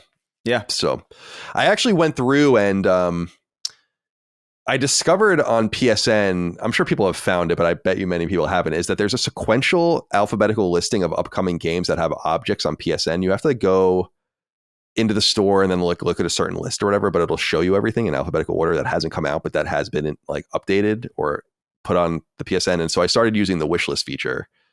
And I was like, yeah, it was just buried in there, the Ninja Gaiden game. I'm like, oh yeah, add this to the wish list. Try to embrace that a little bit more so I remember what's coming out. All right, that's all we have for what we're playing. We'll be back next week for more of that, of course, as we always are. And let's get into listener inquiries as we wrap things up. 6 questions, comments, concerns, thoughts, and ideas from the audience over on Patreon, patreon.com/laststandmedia. We put the threads up in the newsfeed each and every week for the various shows. You respond to those threads. We pull everything out. And here's 6 more to end things. You've heard a bunch throughout the show already, though, of course. Ben wrote in and said, hey, fellas, would any of you ever buy a Dualsense with asymmetric sticks? I've always played on PlayStation and thus have only ever have been used to the symmetrical sticks, but then I got a Switch a few years back with a Pro controller, and I found it more comfortable. I'm starting to find pain and discomfort around the base of my left thumb. The joysticks being above the D-pad on the left feels so much more natural. It feels like a more rested state, but alas, PlayStation is never going to give me what I need. I mean, I could tell you that I reported back when PlayStation 4 was being developed and revealed or whatever that they were definitely messing around with asymmetric sticks on DualSense or DualShock 4, I guess it would be. But that never came to fruition. Micah and I talk a lot about this. It's unclear to me whether, because she likes asymmetric sticks, but she's an Xbox person and a Switch person. So it makes me wonder if it really is just what you're used to. Meanwhile, I really just like the symmetrical sticks. But when I do play on Xbox, like when I played the Master Chief Collection last year, I was fine. It really, you don't even think about it. I mean, I don't want to say you. I personally don't even think about it. After you're just used to it and you're just playing whatever you're playing. So I don't need that. But do you? Chris, I assume you need it. You want it. You like it.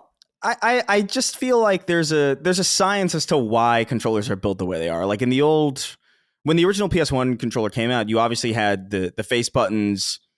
You had the face buttons and the D-pad parallel. because those are your main interfaces with the action. Like, this is action, this is movement.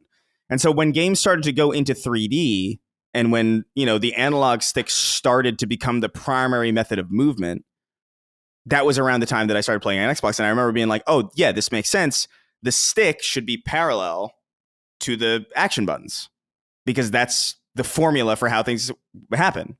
And with, 3D games relying on the D-pad less and less, it just felt strange to me that the D-pad would be in such prime real estate as games started to focus less and less on them.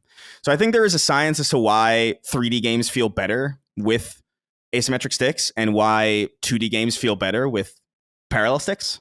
But yeah, I mean, I can play on either of them. I do find the Xbox controller significantly more comfortable for that reason, because most of the games that I do play are 3D and thus use the analog stick primarily for movement. But I do feel like if you play enough on all sorts of devices, like, you do kind of get used to it, and you do kind of not think about it. I will say, whenever I plug a controller into my PC, it is typically always an Xbox controller. Not just because I do think it's a little bit more comfortable from that perspective, but because I don't know if you guys experience this at all. I know, I guess Colin would experience this less so, obviously, but Dustin, if you've ever plugged in your fucking Dualsense to the computer, just the absolute havoc that it wreaks, because it's like, is this a speaker or a microphone or like, it just has no idea what the fuck to do, and it just throws everything out of whack. And for that reason alone, I'm like, I'm not using this ever on my PC. I still use DualShock 4 when I play on Steam, because we update our games at Lilymo using Steam, so I play on Steam pretty often, actually. Yeah. I've never tried to connect my PS5 controller yet. I don't know how it would work. Probably not very well, it sounds like. It works. It's not... I'm making it sound like more of a problem than it is. Like, it is annoying, but it's like it's a very quick fix. It's just the fact that it happens at all. You know what I mean? Like, if I plug in my Xbox controller, nothing happens. It just like it understands that it's a controller. But because there's so many other feature sets in the DualSense, it just kind of, like, I've had my mic rerouted to it, and I'm just like, no, certainly not. I don't want that at all. And so it's an easy fix, but I'd rather just not have to fix it at all, if that makes sense. Yeah. So yeah. Yeah, Steam has done a pretty good job making the DualSense easier on PC, but the auto switching to its mic and stuff is highly annoying. But as far as asymmetric sticks, Colin, I think I'm like you, where I really don't have any preference between the two. In the 360 days, that's where I primarily played, so I played asymmetric there, and then now on PlayStation, it's symmetric sticks, and I mean, I know that there's a difference. I can feel the difference, but I don't even think about it really at all. What I can tell you, what the incorrect stick layout is, whatever the fuck they did for the Wii U. Oh man, that was so bad. That was so bad. Because wasn't it the buttons were below, right? And the stick was above. I've told that story about how I didn't mess with the Wii U very much, but I reviewed Mass Effect 3 for the launch of the Wii U on Wii U, because I reviewed it for IGN, so they're like, you have to review it for Wii U, and I was like, dude, this is fucking crazy. It was like I was like, this is crazy unintuitive. This is not the way you play. It would be equivalent to, it's like the GameCube Mega Man collection I used to bring up that had the buttons transposed. It's like, you simply can't play like this. The only way you would know how to play like this is if you didn't play video games. And it was the same thing with the Wii U, where I'm like, that's so crazy that this made it through. No one said anything about that. It was crazy. Because your fingers are going in the opposite direction. That's what it was. That's what I remember is for the face buttons, on a PS4 controller, you're going this way, but you were going this way. So like you would be pressing, like, be like, oh, jump or crouch or something, but you would be going in the totally opposite direction. You almost can't relearn it. Yeah. I don't know. It's just it's unlearnable. The Wii U really was a travesty on so many different levels. Like, nothing of it, like, even just the fact that they fucked up the controller is crazy. Like, you would expect that maybe one of those big mistakes would have gone through. You know what I mean? Like, okay, this is a bad idea for a machine, but whatever. Maybe we got a good name and a good controller. Oh, maybe this is like maybe it's got a bad name, but it's a good machine with a good controller.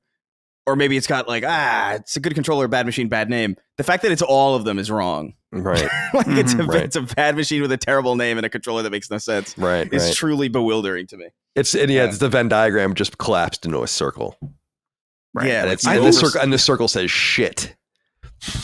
I think the concept of the gamepad really isn't terrible. Because I think some games with the gamepad actually were pretty sick, but the execution of the gamepad, not so hot. I just remember it felt like a Fisher Price toy whenever I would go over to friends' houses who played it or who had it. I was always afraid that I would break it because it just felt so fucking like flimsy. hollow. Yeah, it's like they made it out of bird bones or something. It's very bizarre. Very bizarre machine. All right. Redhead Redemption wrote in. Said, hey boys, could Virtuos be the answer for PS3 remakes? With the success of Oblivion, the likely hit they'll have with Metal Gear Solid Delta, it's another one coming later this year, I can't wait, and the now much anticipated Fallout 3 remake, do we know they're working on that?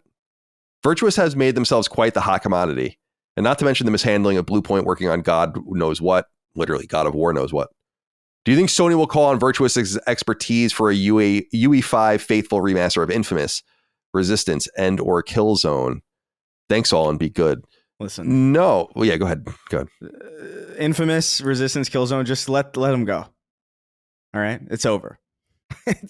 I feel like it's just over. Like, just let it go. There's something. Have you seen what's up with Resistance lately? That's been resparking the whole conversation. Is that what is it this time? Resistance 1, 2, and 3 are all being taken off of PS Plus Extra next month. And people are like, why? And it could simply be that they're starting to wind down the PS3 stuff. And maybe they have a solution for that and they'll bring it back. But some people are like, well, maybe it's the collection. And they're making room for the collection. Whatever, man. I can't believe any of these things anymore. I've hurt myself too many times with this. So like, sure, cool. That would be great in a hypothetical reality. And I would love to be wrong about that, but I don't know. I think they're just winding down the PS3 stuff personally. Yeah. I also we don't need, faithful remasters would be good, but Oblivion's not a remaster. This is the big thing that I just, and we'll get into this next actually, is it's not a remaster. So it's a remake and we don't need that actually for Resistance, Killzone, or Infamous, particularly Infamous. I think you could say that Resistance 1 is pretty rough, even though it's a PS3 launch game, and certainly the original Killzone is rough. But Killzone was ported to PS3. Supermassive did that port. And Resistance and Killzone both remain totally unplayable outside of Shadowfall, unless you use streaming. So I just refuse to believe. Listen, Scott Rhodey, I know you're listening to the show. What are we doing? Get one of these spooled up for a collection at least. And ideally, all three of them would get their own collection. But we want to begin. What do we want to begin with? Killzone? I mean, I'd prefer to see real Resistance, but Killzone's older. And so it'd be cool for them to kind of get going on that since it is a PS2 game, the first one. The first Killzone's pretty rough. It was pretty rough even when it came out. Yeah. I don't know if you guys remember, but it was Killzone. That's why people were so shocked by Killzone 2. Even though they were kind of bullshotting Killzone 2, when it did come out, it was awesome. People loved it. So I think people were really surprised by that jump in fidelity. But the original Killzone, I don't know, it needs work. The original Resistance needs work too, though. I played it. It's been a long time since I played it, though. So. Yeah, I'm of the mind that you get Resistance first because we already have a Killzone. You know what I mean? Playable. Like, yeah, that's true. Shadowfall. That's kind of how I feel about it. But it's a useless conversation because it's not happening. Yeah, I don't believe that it's like I just don't believe that those things leaving the store is any real indication of anything. In the same way that them tweeting out like cheeky photos of fucking Chimera, I don't even know what the fuck they were tweeting. Was no indication of anything. Yeah. And like it's the same thing with Splinter Cell. It's like, okay, sure. Yeah, I'll believe it when I'm playing it, and maybe even then I'll have to like make sure I'm not dreaming. That's how I feel. It's funny because all these franchises are somewhat the same age. Infamous is really the newest one because that started in 2009, but I don't really long for Infamous for some reason. And I love the Infamous games. I really feel like we're missing shooters. Like we need shooters back. We already have the superhero games. Right. with Spider-Man, and the Wolverine games coming out and all that. I'm not, and plus an Infamous game is playable right now as well in a Second Son and First Light. So I don't know, man. Yeah, we're not lacking those experiences, I think. But it's go ahead. I'm sorry. Well, can I just say something about the Fallout 3 remake? Yeah. Because we know that's percolating in some, because that was was that in the FCC leak as well? Yeah, I think it was. Yeah, and it probably is Virtuous. I just don't see any evidence that that's been announced yet. Yeah, we're just kind of making that assumption. But Virtuos is quickly making a pretty good name for themselves with this. Oblivion's great. Optimization issues aside, they did a great job with it, and that they're working on MGS is it bodes really well for that game. And they've put themselves pretty firmly in this weird place of high quality. I would almost say remake 1.9s or whatever. It's where it's just short of a full on complete reimagining, because MGS is definitely a remake, but it's also a lot more faithful. Yeah, it's beat for beat. I think. Yeah, it's beat for beat, and some of the gameplay is the same, but it's tweaked. I think Final Fantasy VII Remake maybe has thrown off kilter our understanding of what these words mean in some way, because Final Fantasy VII Remake isn't a remake, really, in my opinion. It's kind of not at all. It's a new something new, but it was it was a one-time meta move, right? Yeah, but it is the name is a meta play on exactly. What it is. But you're not, and that was part of the marketing too. You weren't supposed to know that it was different. No, exactly. Yeah. So props to them for that. But it has kind of maybe thrown off our understanding of what these are supposed to be. What is a remake? What is a remaster? This Oblivion thing is it's more of a remake than a remaster, but it's definitely not a Final Fantasy VII remake. And same thing with Destroy All Humans 2, Destroy All Humans remake, and that was a pretty substantial remake. And so Virtuous is kind of in this space of where Bluepoint used to be in some way, where it's just yeah, man, I'm if it's Virtuous making Fallout 3, I'm all, dude, I can't even tell you how excited I'm gonna be for that game. Yeah, people really seem to love Oblivion, and so that gives me a little more hope for Snake Eater, although I was excited about it either way. The thing about Virtuous is they're kind of mysterious. They're Chinese. They have studios all over the world, but they're a Chinese company, and there's a lot of people working there, thousands of people. 4,000 people or something, crazy. And they're mostly known for doing art outsourcing, as far as I understand. So I think the newer things like Metal Gear Solid Delta, Oblivion Remastered are some of the first projects where they really were in the weeds on getting it going from the ground up, as opposed to contributing art assets primarily to various games. And they do a great job on the games that they worked on. They worked on Horizon games and the Outer Worlds and Call of Duty stuff. And so, Dying Light. So are they the right choice? I don't know. But Sony has an internal remake team. No, I guess not though. Yeah. because they stuck them on a live service God of War game. This is the kind of thing this is what we wanted them for. Is for every 2 years or so for you to just churn through another thing and remaster some stuff for us. Fucking disaster. All right. Shane wrote in, this is what I was getting to. He says, "Hey Chodes, petition to start usage of the term remakester for those re-releases that sit somewhere between a remake and a remaster. Should I forever sleep myself now or wait for your response?" Dustin, remakester. I think for the video watchers, Chris and I unprompted the same universal look of dismay. It's worse than Schluter, I think. Schluter. Oh man, I forgot about it. A jump. Schluter. Oh yeah. So that was a looter shooter. Yeah, right. Okay, right. I'm like, what did that even mean? And now I remember. Yeah. Okay. God, yeah. So stupid. It is true that we are, the terms remaster, remake kind of their lines are being blurred, especially with this Oblivion quote unquote remaster or whatever. So we maybe could use some kind of term in between, but this ain't it.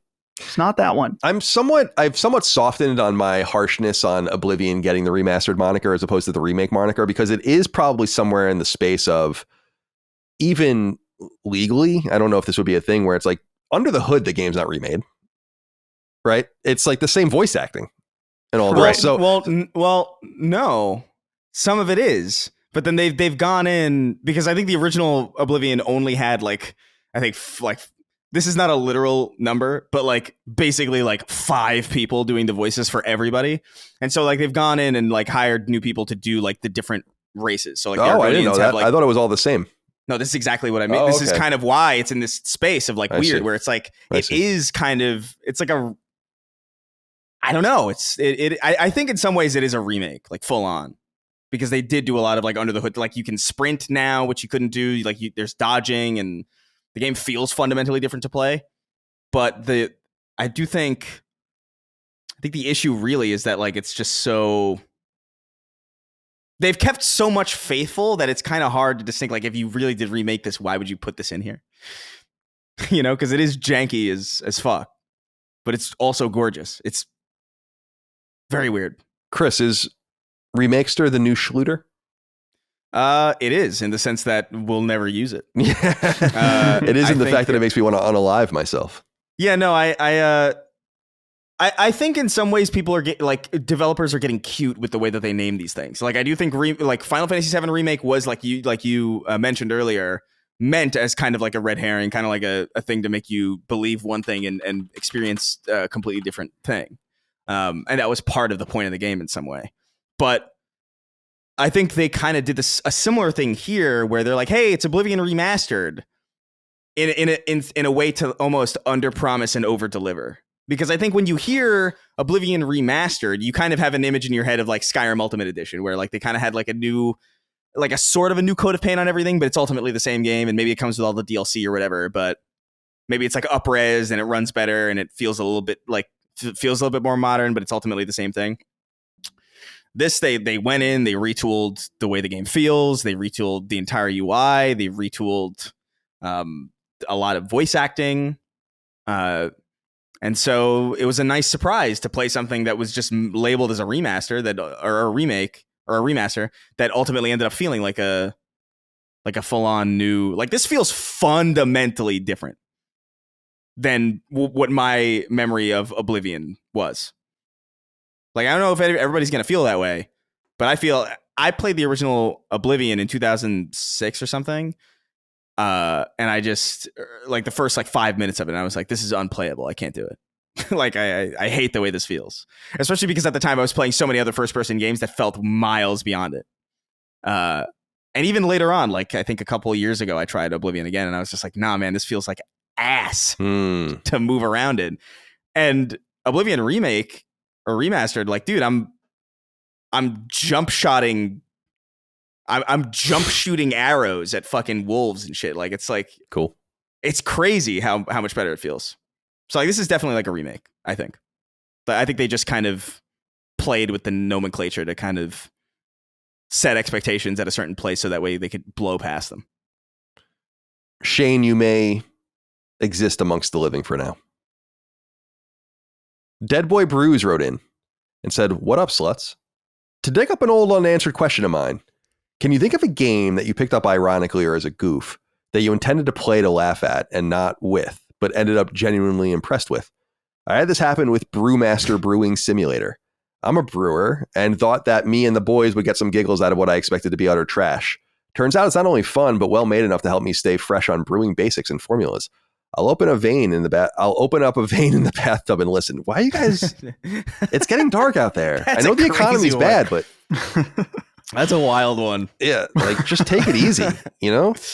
I brought it up earlier, but because it was really the $0 kind of buy-in that I can get to it initially. But Power Wash Simulator was, I was just like, I want to know, because it was one of those weird games that was kind of a big hit. It's one of those weird things that Square Enix is still interested in doing externally. So you knew that it was somewhat worth it. And I was curious. I was like, this is so weird. Like Ben really likes the game. And I knew a few other people that did too. And so when it was on PS Plus, whatever it was last year, I was like, all right, like there's really no excuse now. I'll try this stupid fucking game out. And I remember even playing it for a little while and being like, I kind of don't, this is kind of lame. And then you find like there's a place of zen within it. And I don't know if it's relatable. I don't know if other people that are listening to this agree, but there's something so satisfying and strange about it. It's not even about the meta story. There's like a whole story in the game. I don't even care about that. I'm literally just cleaning things. And I love it. And I had no intention of doing much more than saying like, yeah, I played this stupid game. It's dumb. And Future Lab, which is a studio I actually love. I love the Velocity games. They were awesome on Vita. I was like, this is what they've wasted their time with. And it's like, no, they've wasted their time with something that made them millionaires many times over. And for some reason hits this really special pocket. Now, as far as Brewmaster Brewing Simulator, I was talking to you guys just a little bit earlier about the sequential names of game objects that have been unreleased on PSN that you can go through. And guys, there are fucking so many simulation games coming out that it's actually nuts. I'm like, what are we doing? I'm literally going to tell you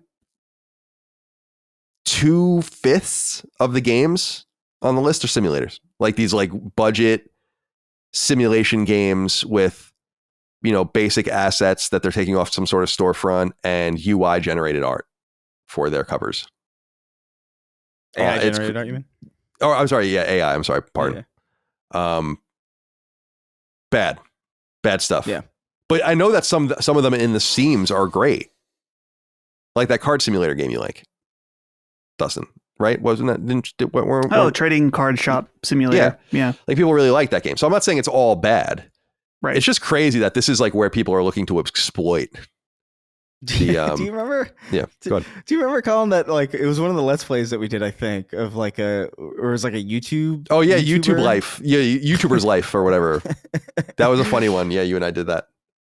Yeah. I wish we could. People have been asking for those again, like because we used to just do stupid shit on a lot of those. Yeah, and they did pretty well. But yeah, YouTuber's a YouTuber's life or something was called, I think, and it was ridiculous. It's not exactly a simulator, but that was more of like a life management game or something. Yeah, but in a similar vein. Made me think of it. Dustin, anything ironically? I guess the only other example I can really think of is when I was in college. Me and my roommates bought the Xbox Burger King games, and they're actually not bad. Especially, is it Sneak King? That was the one that people really liked. The stealth one, right? Yeah, and there was a racing one or something, I think, or something like that. Big Bumpin' or something. Yeah, something like that. And like they were like not nearly as bad. And the other thing I remember too is that they came in Xbox 360 like cases, but they were Xbox games. That's what I remember about them too. Like they had that white label thing going on. But there was not. I think they might have played on both and had. There was something unique about those where they were Xbox games, but they also were 360 games. Like it's a very unique thing. Yeah, that those games were both. Yeah, it was like because I think it was made around the time where like because there were some games that were backwards compatible, like Halo 2 and things like really big ones. But I think those might have just been like backwards compatible because they were made so close to the 360 that they were just like grandfathered in some way or something. I'm not super sure, but I remember that too. I remember being confused about it for a long time because I was like, why won't this, like, are these 360 games or no? Like, what the fuck? Doritos, like, Doritos had a similar thing with this, by the way, on Xbox Live Arcade, where, and this is the thing that this question reminded me of, where Doritos just put out a random swath of indie games. And I remember one of them was called Harm's Way. It was like a vehicular combat game that by the way, I was looking through like all of my achievements. I have like the proverbial platinum in Harm's Way by Doritos. Like I have all 12 achievements for it, which is hysterical to me.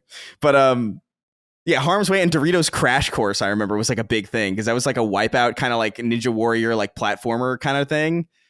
And I remember being like, oh, this is going to be stupid. And then like me and my friends took it mega seriously. Like we tried to like genuinely dethrone each other off the leaderboards for like a solid like couple months.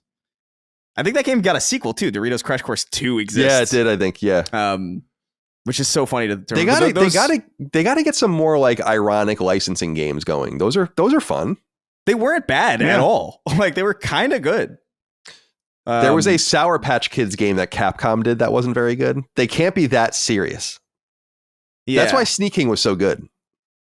Right. Like, what are we doing? This is awesome. You know, what is the like, name? This is so. I think that's one of the all-time best names. I think it's that Sneak King is is awesome with the premise that it is also the Burger King for some reason. Right. Like I liked the weird Burger King era that lasted for like 5 or 10 years. They like where it was creepy and that was the intention. And I'm like, they got to go back to that. That was fun. He had like a flat affect, like in different situations.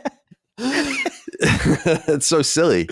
It is. It's great. Burger King seems like it's on its last legs in some sense. I don't know if that's true or not, but when I drive it up and down the main street here with Micah and we look at all the different stores, like, we got all sorts of different options. And it just seems like no one gives a shit about Burger King. The Chick-fil-A line's out the door. The Chipotle line's out the door. Wingstop.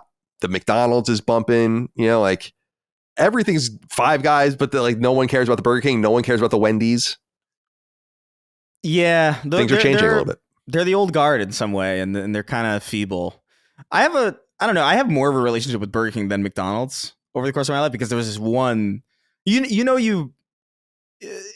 how there's every so often there's like a fast food joint that like theoretically sucks, like, or theoretically isn't that reliable, but for some reason you have the good one. Right. No, yeah. The good McDonald's, the good Burger King. We talk about that stuff all the time. Yeah. I remember we had a really good Burger King in like around the Cross County Mall in Westchester. That was like that always hit. They had like the best milkshakes. The chicken and the fries, they were always hot. They were never soggy. They were never like cold. Like it was just great shit. And so I have like a really like fond memory of Burger King. But I haven't, but like I get a hankering for chicken fries every now and again. Yeah, chicken fries were good. We had, there was a Burger King that's now I think a Five Guys at Northeastern that I used to go to, and that was pretty reliable. And one when I was a kid was really good. I loved getting like the long chicken sandwich, but you can get cheese on it if you want. They still do that, yeah. Yeah, I love that. That apparently now is like their main. A lot of people who talk about this kind of thing is like, yeah, that Burger King chicken sandwich kind of slaps. I'm like, really? Yeah, I mean, I loved it when I was a kid because it was something I like. I didn't get into Whoppers until I was older because I was like, I like McDonald's burgers. The Flame Broil's good in Burger King, but the problem with Burger King is that it's what you're saying is that they all suck. And like the good Burger King that's few and far between. And we had Burger King in North Carolina like last year when we were at a wedding, and I'm like, it's like, this is so bad. Like, what happened to Burger King? Like, why? No wonder you guys are struggling. Because, dude, like fundamentally, the Whopper is a fucking awesome burger. Like when it's made right and it's got all the right fixins on it. Yeah. It's so good. It's like so good. And they just fuck it up. And it really bothers me. It's like you're a American classic. Like, fight for your life, fight for your survival. Why are you rolling over? It doesn't have to be like this. But they can't do it. Do you remember I was obsessed when I was a kid with the chicken selects from McDonald's? Oh yeah, those were good. That was when McDonald's was trying to like up the ante a little bit and get a little more fancy. Yeah, I loved those things, and then they immediately were like, nah. And I was like, no, why? Those were so good. The only reason I went to McDonald's outside of the fries. Oh, the fries, Jesus Christ. Every time McDonald's tries to do something that's nice, everyone's like, no. That's not what we want. Like, that started with the Arch Deluxe before you guys were born. And oh, yeah, I don't know. That's famous, like Jason Alexander did the commercial for that. Yeah, I just remember. Yeah. But like pre-Seinfeld. And then... And yeah, like over and over again, they would try to do nice new things. Like they tried to roll out pizza. When I lived in Maine, I think you can still do it in certain Maine restaurants. It's like a local thing is you can get like lobster rolls, which is crazy when you think about it. I used to go to Kittery, Maine, in southern Maine. I used to go to the McDonald's there, and they had all sorts of weird shit that you would never see anywhere else. But yeah, Burger King kind of they just dropped the ball, and there's too much competition. And what's funny is that a lot of the competition is still regional. So it would really be a bloodbath if like all of these companies were truly competing with each other around the country, but usually they just pick and choose where they fight. Yeah. But some of these companies are truly national, like Burger King. And it's like, man, you're just getting your fucking teeth kicked in. Like, we all know it. What are you going to do about it? Do something. They got to have like a Domino's kind of thing. When they revamped everything. Right. And the whole thing was acknowledging we suck. We've totally lost the plot. We know. And we're going to make it better. Love that. Anyway. Dead Boy Brews. Keep it up. Little on the nose with that name. In my opinion. Yeah. Alexander Gallagher wrote in and said, hello, Sacred Crew. Colin, you've previously mentioned the momentum of success PlayStation has found themselves riding on this generation, and I agree. Their current trajectory as the dominant market leader is undeniable. Through strategy, business acumen, and dumb luck, they seem to be running on all cylinders. But this is Sony. So here's my question for the crew. What unforced errors do you perceive in the current or short-term future of PlayStation from a separate RSS feed enjoyer? Thank you, Alexander, for writing in. Dustin, any roadblocks in the way? Any bombs in the road? IEDs? Yeah. Jesus Christ. The only thing that really comes to my mind right now is being too reliant on established IP, where like right now, PlayStation's big tentpoles are God of War, Horizon, and not to say that they haven't done new IP or aren't doing new IP. Of course, Intergalactic coming out is big new IP, of course.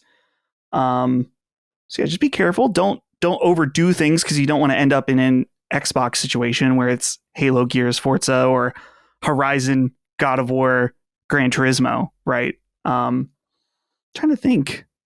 I feel like there's already like current mistakes that I just think will continue, like the nickel and diming stuff that we've seen a lot this generation that we've kind of just gotten used to in a lot of ways. But right now, I mean, Alexander's right. They're kind of on top and can kind of do whatever they want because their competition is just diminished in a lot of ways. Yeah, and like I was saying earlier, they're getting all of these Xbox games, so it's not only the diminishment of their competition, but just the leakage of the catalog. Everything's kind of going right for them outside for them to continue pushing consoles. I must say, Chris, as I throw this over to you, there are a couple of things that I think they can fuck up. One of the things we brought up earlier was keeping prices low if you can.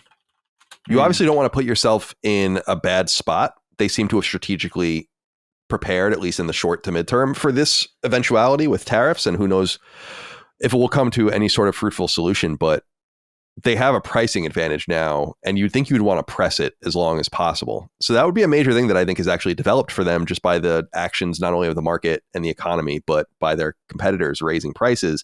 But it could just mean, and by the way, I don't think they're not going to raise prices. I think they're going to raise prices, but it would be interesting if they,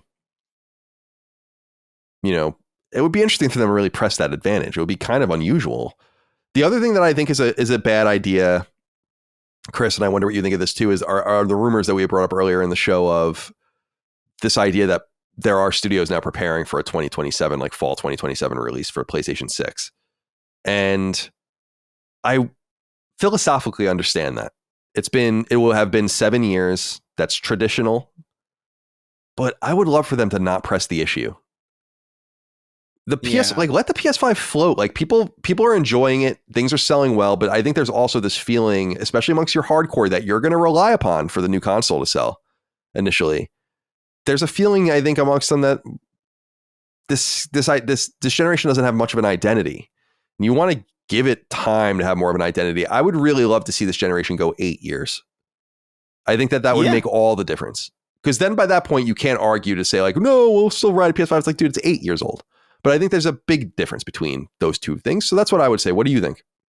Yeah, I mean, I think that's probably, I guess for me, I look at it like, in some way, the PS4 being still in the picture after this long, right? I look at that and I have to wonder what their impetus for even rushing towards the next console even is, if they know on some level they're just going to have to keep supporting in a really deep way this machine, the PS5, And so in some ways, I'm actually hoping like, dude, why not let it ride out even longer, not just a year. Like I really do feel like maybe, and to be fair, maybe this is like part of the skew that the pandemic did, where like time doesn't feel real in some ways, even still, especially for those 2 years where things just kind of felt off and misaligned. And in some ways it feels like no time has passed at all, but it feels like all the time has passed. And maybe that's kind of coloring how we see it. But yeah, the generation doesn't have a lot of identity right now. There's the development time for many of these projects is insane. And so I wonder about how reasonable it even is to expect that that an identity could even be carved out in the same time frame that we're used to with the development times that we have now, I don't know. I think you're right that there's no real identity right now. I think the fact that Blue Point is kind of, a no-show for this generation, basically, outside of the original, what is it? The Dark? No, it wasn't Dark Souls. Demon Souls. Demon Souls. Yeah.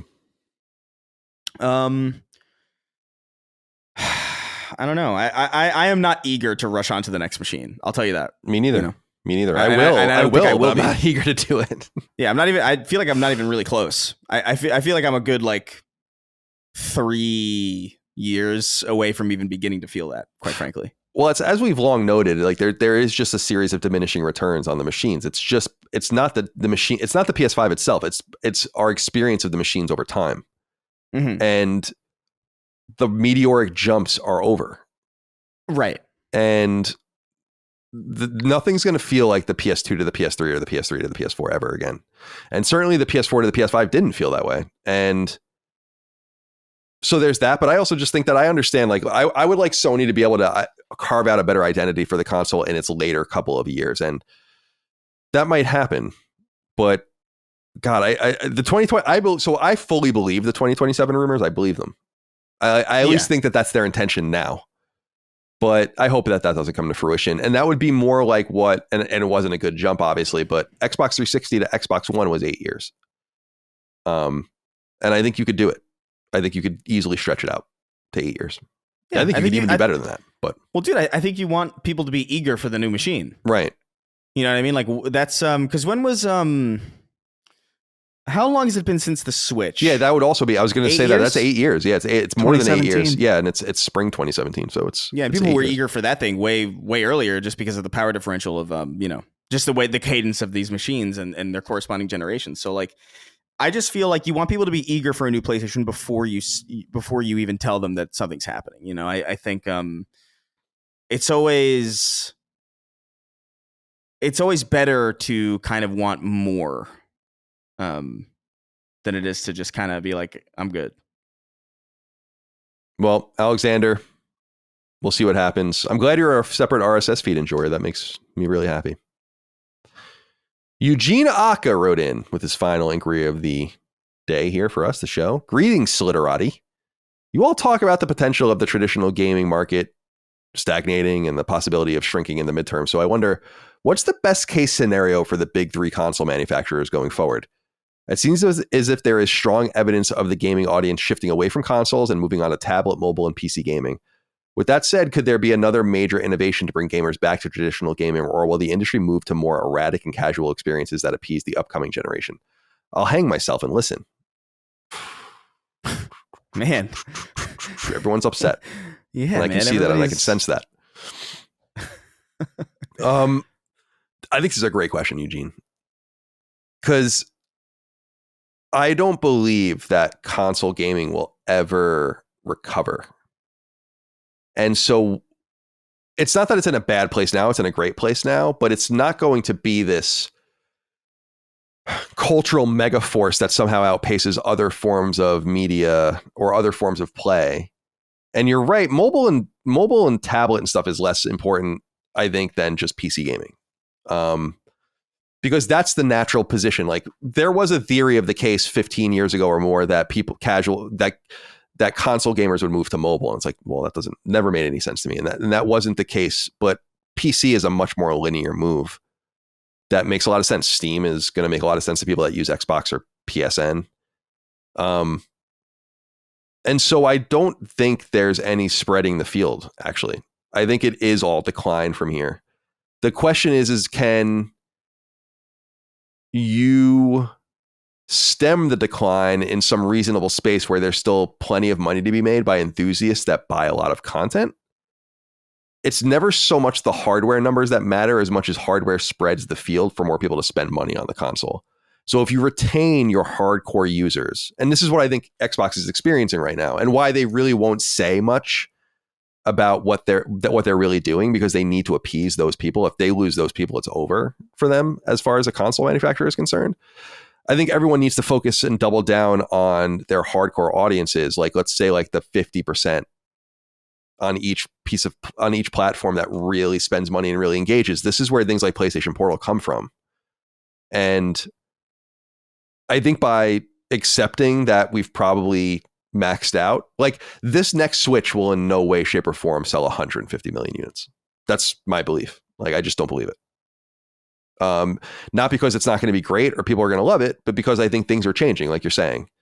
And it's why I don't expect PS5 to get to PS4 sales numbers, and why I don't think it will ever, anything that PlayStation will ever release will get the PS2 numbers. Times have changed. So the best case scenario for Sony, I think, is to kind of keep the status quo of console gaming alive through PS6 and then really see what happens. Because if PS6 is 2027, and then you would say PS7 would be 20, if that was even a thing, would be 2035. I mean, we're in like a totally different world, I think, by that point. And who knows what anything looks like. Nintendo has the most cultural salience, and therefore I think the ability to stick around with the status quo the longest, while Xbox has the least social cachet and therefore has the least room to maneuver, and why they've already been maneuvering out. So I don't know if any of that makes sense, but that's kind of where I stand. Dustin, do you have anything you want to say about this?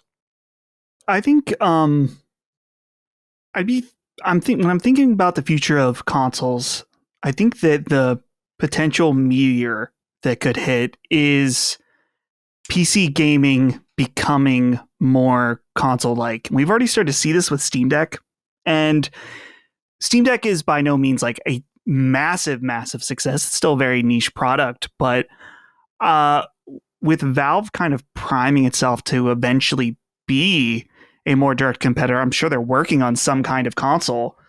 I could see some big changes hopefully for PlayStation and Xbox, just because there's so many things about the PC and specifically the experience on Steam that is so different than the console experience, that is honestly way more appealing and consumer friendly than the current established players. Like the fact that you can refund any game within 2 hours on Steam, the way that the storefront is upfront. I think there's a thing about like they don't allow advertising within games on Steam or something. They have like at the very least clear designations about that, and AI in games. The way things go on sale. Overall, Valve, and God bless them right now for not being a public company, but being a private company, they have the advantage that a lot of times, not that they're perfect, but are a very consumer-friendly company. And I think that when they enter the living room in a way that could be significant, if it's competitive, could cause a little bit of shakeup. I think it's still many, many years away at this point, but it's yeah, you don't need to pay a service to play games online on PC, things like that. I think Valve could be a massive player if they play their cards right. They have all the things lined up with all the work they've done on Steam Deck and Steam Deck Picture, things like that. It's just all about how they execute going forward. And they could flop like they did last time they tried to do a more console-like PC, but things are very, very different now. Yeah, definitely. Be very interested to see what they do. Do you have anything you want to add, Chris, before we wrap it up? I mean, I feel like you guys said everything that I would have said. I do feel like maybe we've had these conversations before about like how long will consoles be around, and I do think those have tended to be ill-timed or just poorly timed. Like there's been times where those conversations happen and it's just like it's clearly not going anywhere. But I think we are rapidly approaching an area where that question is becoming a little bit more open, especially because as streaming gets better and better, and as hardware becomes like the fact that you can play certain games on TVs like without a machine is kind of incredible, and that is going to be a part of the conversation in some way. But I do feel like as far as the question goes, like the best case scenario for like the big three console manufacturers, I mean, obviously the best case scenario is that things remain exactly as they are. Like, because you can't really hope for them to get it. Like you said, like we're never going to have a machine that sells like the PS2 again, because there's not that much. There's not that level of demand for anything that people can't already satiate in some way. Like there's not like a DVD player kind of thing going on ever again. That's never going to happen again. At least as far as I can imagine. And so that's really all I would have to say that wouldn't be redundant. Everyone has to adjust and spread the field as much as they can. And as much as is reasonable for their particular brands. All right. That's it. So we have for this episode of Sacred Symbols of PlayStation Podcast. It was a good one, albeit a little bit of a brisk one. It's not too busy of a week, though. Not too much to say this week, I don't think. 4 hours, still pretty good. Chris, goodbye to you. Be well. Any plans for the rest of the day? Not really. I think today is just gonna be doing a lot of marathon, getting my time in while I got it. And then focusing on Clair Obscur, and then when I'm done with that, I'm back into Oblivion, because Oblivion is such a cozy kind of game. Like, I don't know how to describe it. Like, it's very like it's enjoyable to be in that world and watch people like glitch around. It's very fun. I'm glad people are really enjoying it. It seems like it's killing. So good for Bethesda and Microsoft as well. All right, that sounds good. Dustin, goodbye to you. Any plans for the rest of the day? No, I have a lot of work to do after this. I got the Defining Duke pickup is in. I have to edit this show and get everything ready. So I'll be working, for the most part of this evening, but after that, back to Clair Obscur. So cool. Very well. Hopefully I'm thinking I'll have it beat by next week. Nice. Yeah. I'm going to get back to, I'm sorry. How many hours? I was just asking how many hours in are you? If you know, I really don't know. All right. At all. I've left it on a few times, so okay, probably 20. Oh, maybe. Yeah, I honestly don't know. Well, I'll get back to Indie tonight, and also bouncing back to Lunar as well, the Lunar one, which I'm really enjoying. And otherwise some playoff hockey on. The weather's too hot, so I'm not going to go for a walk, but I got to work out, and obviously spend time with my daughter Treble, who's now back from the doctor, and see how she's doing. So. But yeah, that's it. Let's get the hell out of here. Guys, it was good to be here with you today, and good to be here with all of you out there as well. Be well. Enjoy your May as it begins here. Remember to support us over on patreon.com/laststandmedia if you can, for early ad-free access to every episode of this show and all the shows in our network, our Xbox show, Nintendo show, gameplay show, conversational podcast, and so on and so forth. Couldn't do it without you. Laststandmedia.store for merch. We'll see you next time. Until then, goodbye. See ya. Take care, guys. Sacred Symbols, a PlayStation podcast, is a product and trademark of Last Stand Media and Collins Last Stand LLC, and is proudly recorded in the USA. The show is conceived by, is written by, and is directed by me, Colin Moriarty. My co-hosts are Chris Raygun Maldonado and Dustin Furman. The show is produced by executive producer Dustin Furman. All of Last Stand's theme music is by my best friend, Ramon Narvaez. As you know, all of Last Stand's shows, including Sacred Symbols, are fan-funded on Patreon at patreon.com/laststandmedia. The following names are at the producer level on Patreon, our highest tier, and we're grateful for your thoughtful and kind contributions to our independent endeavor. Thank you.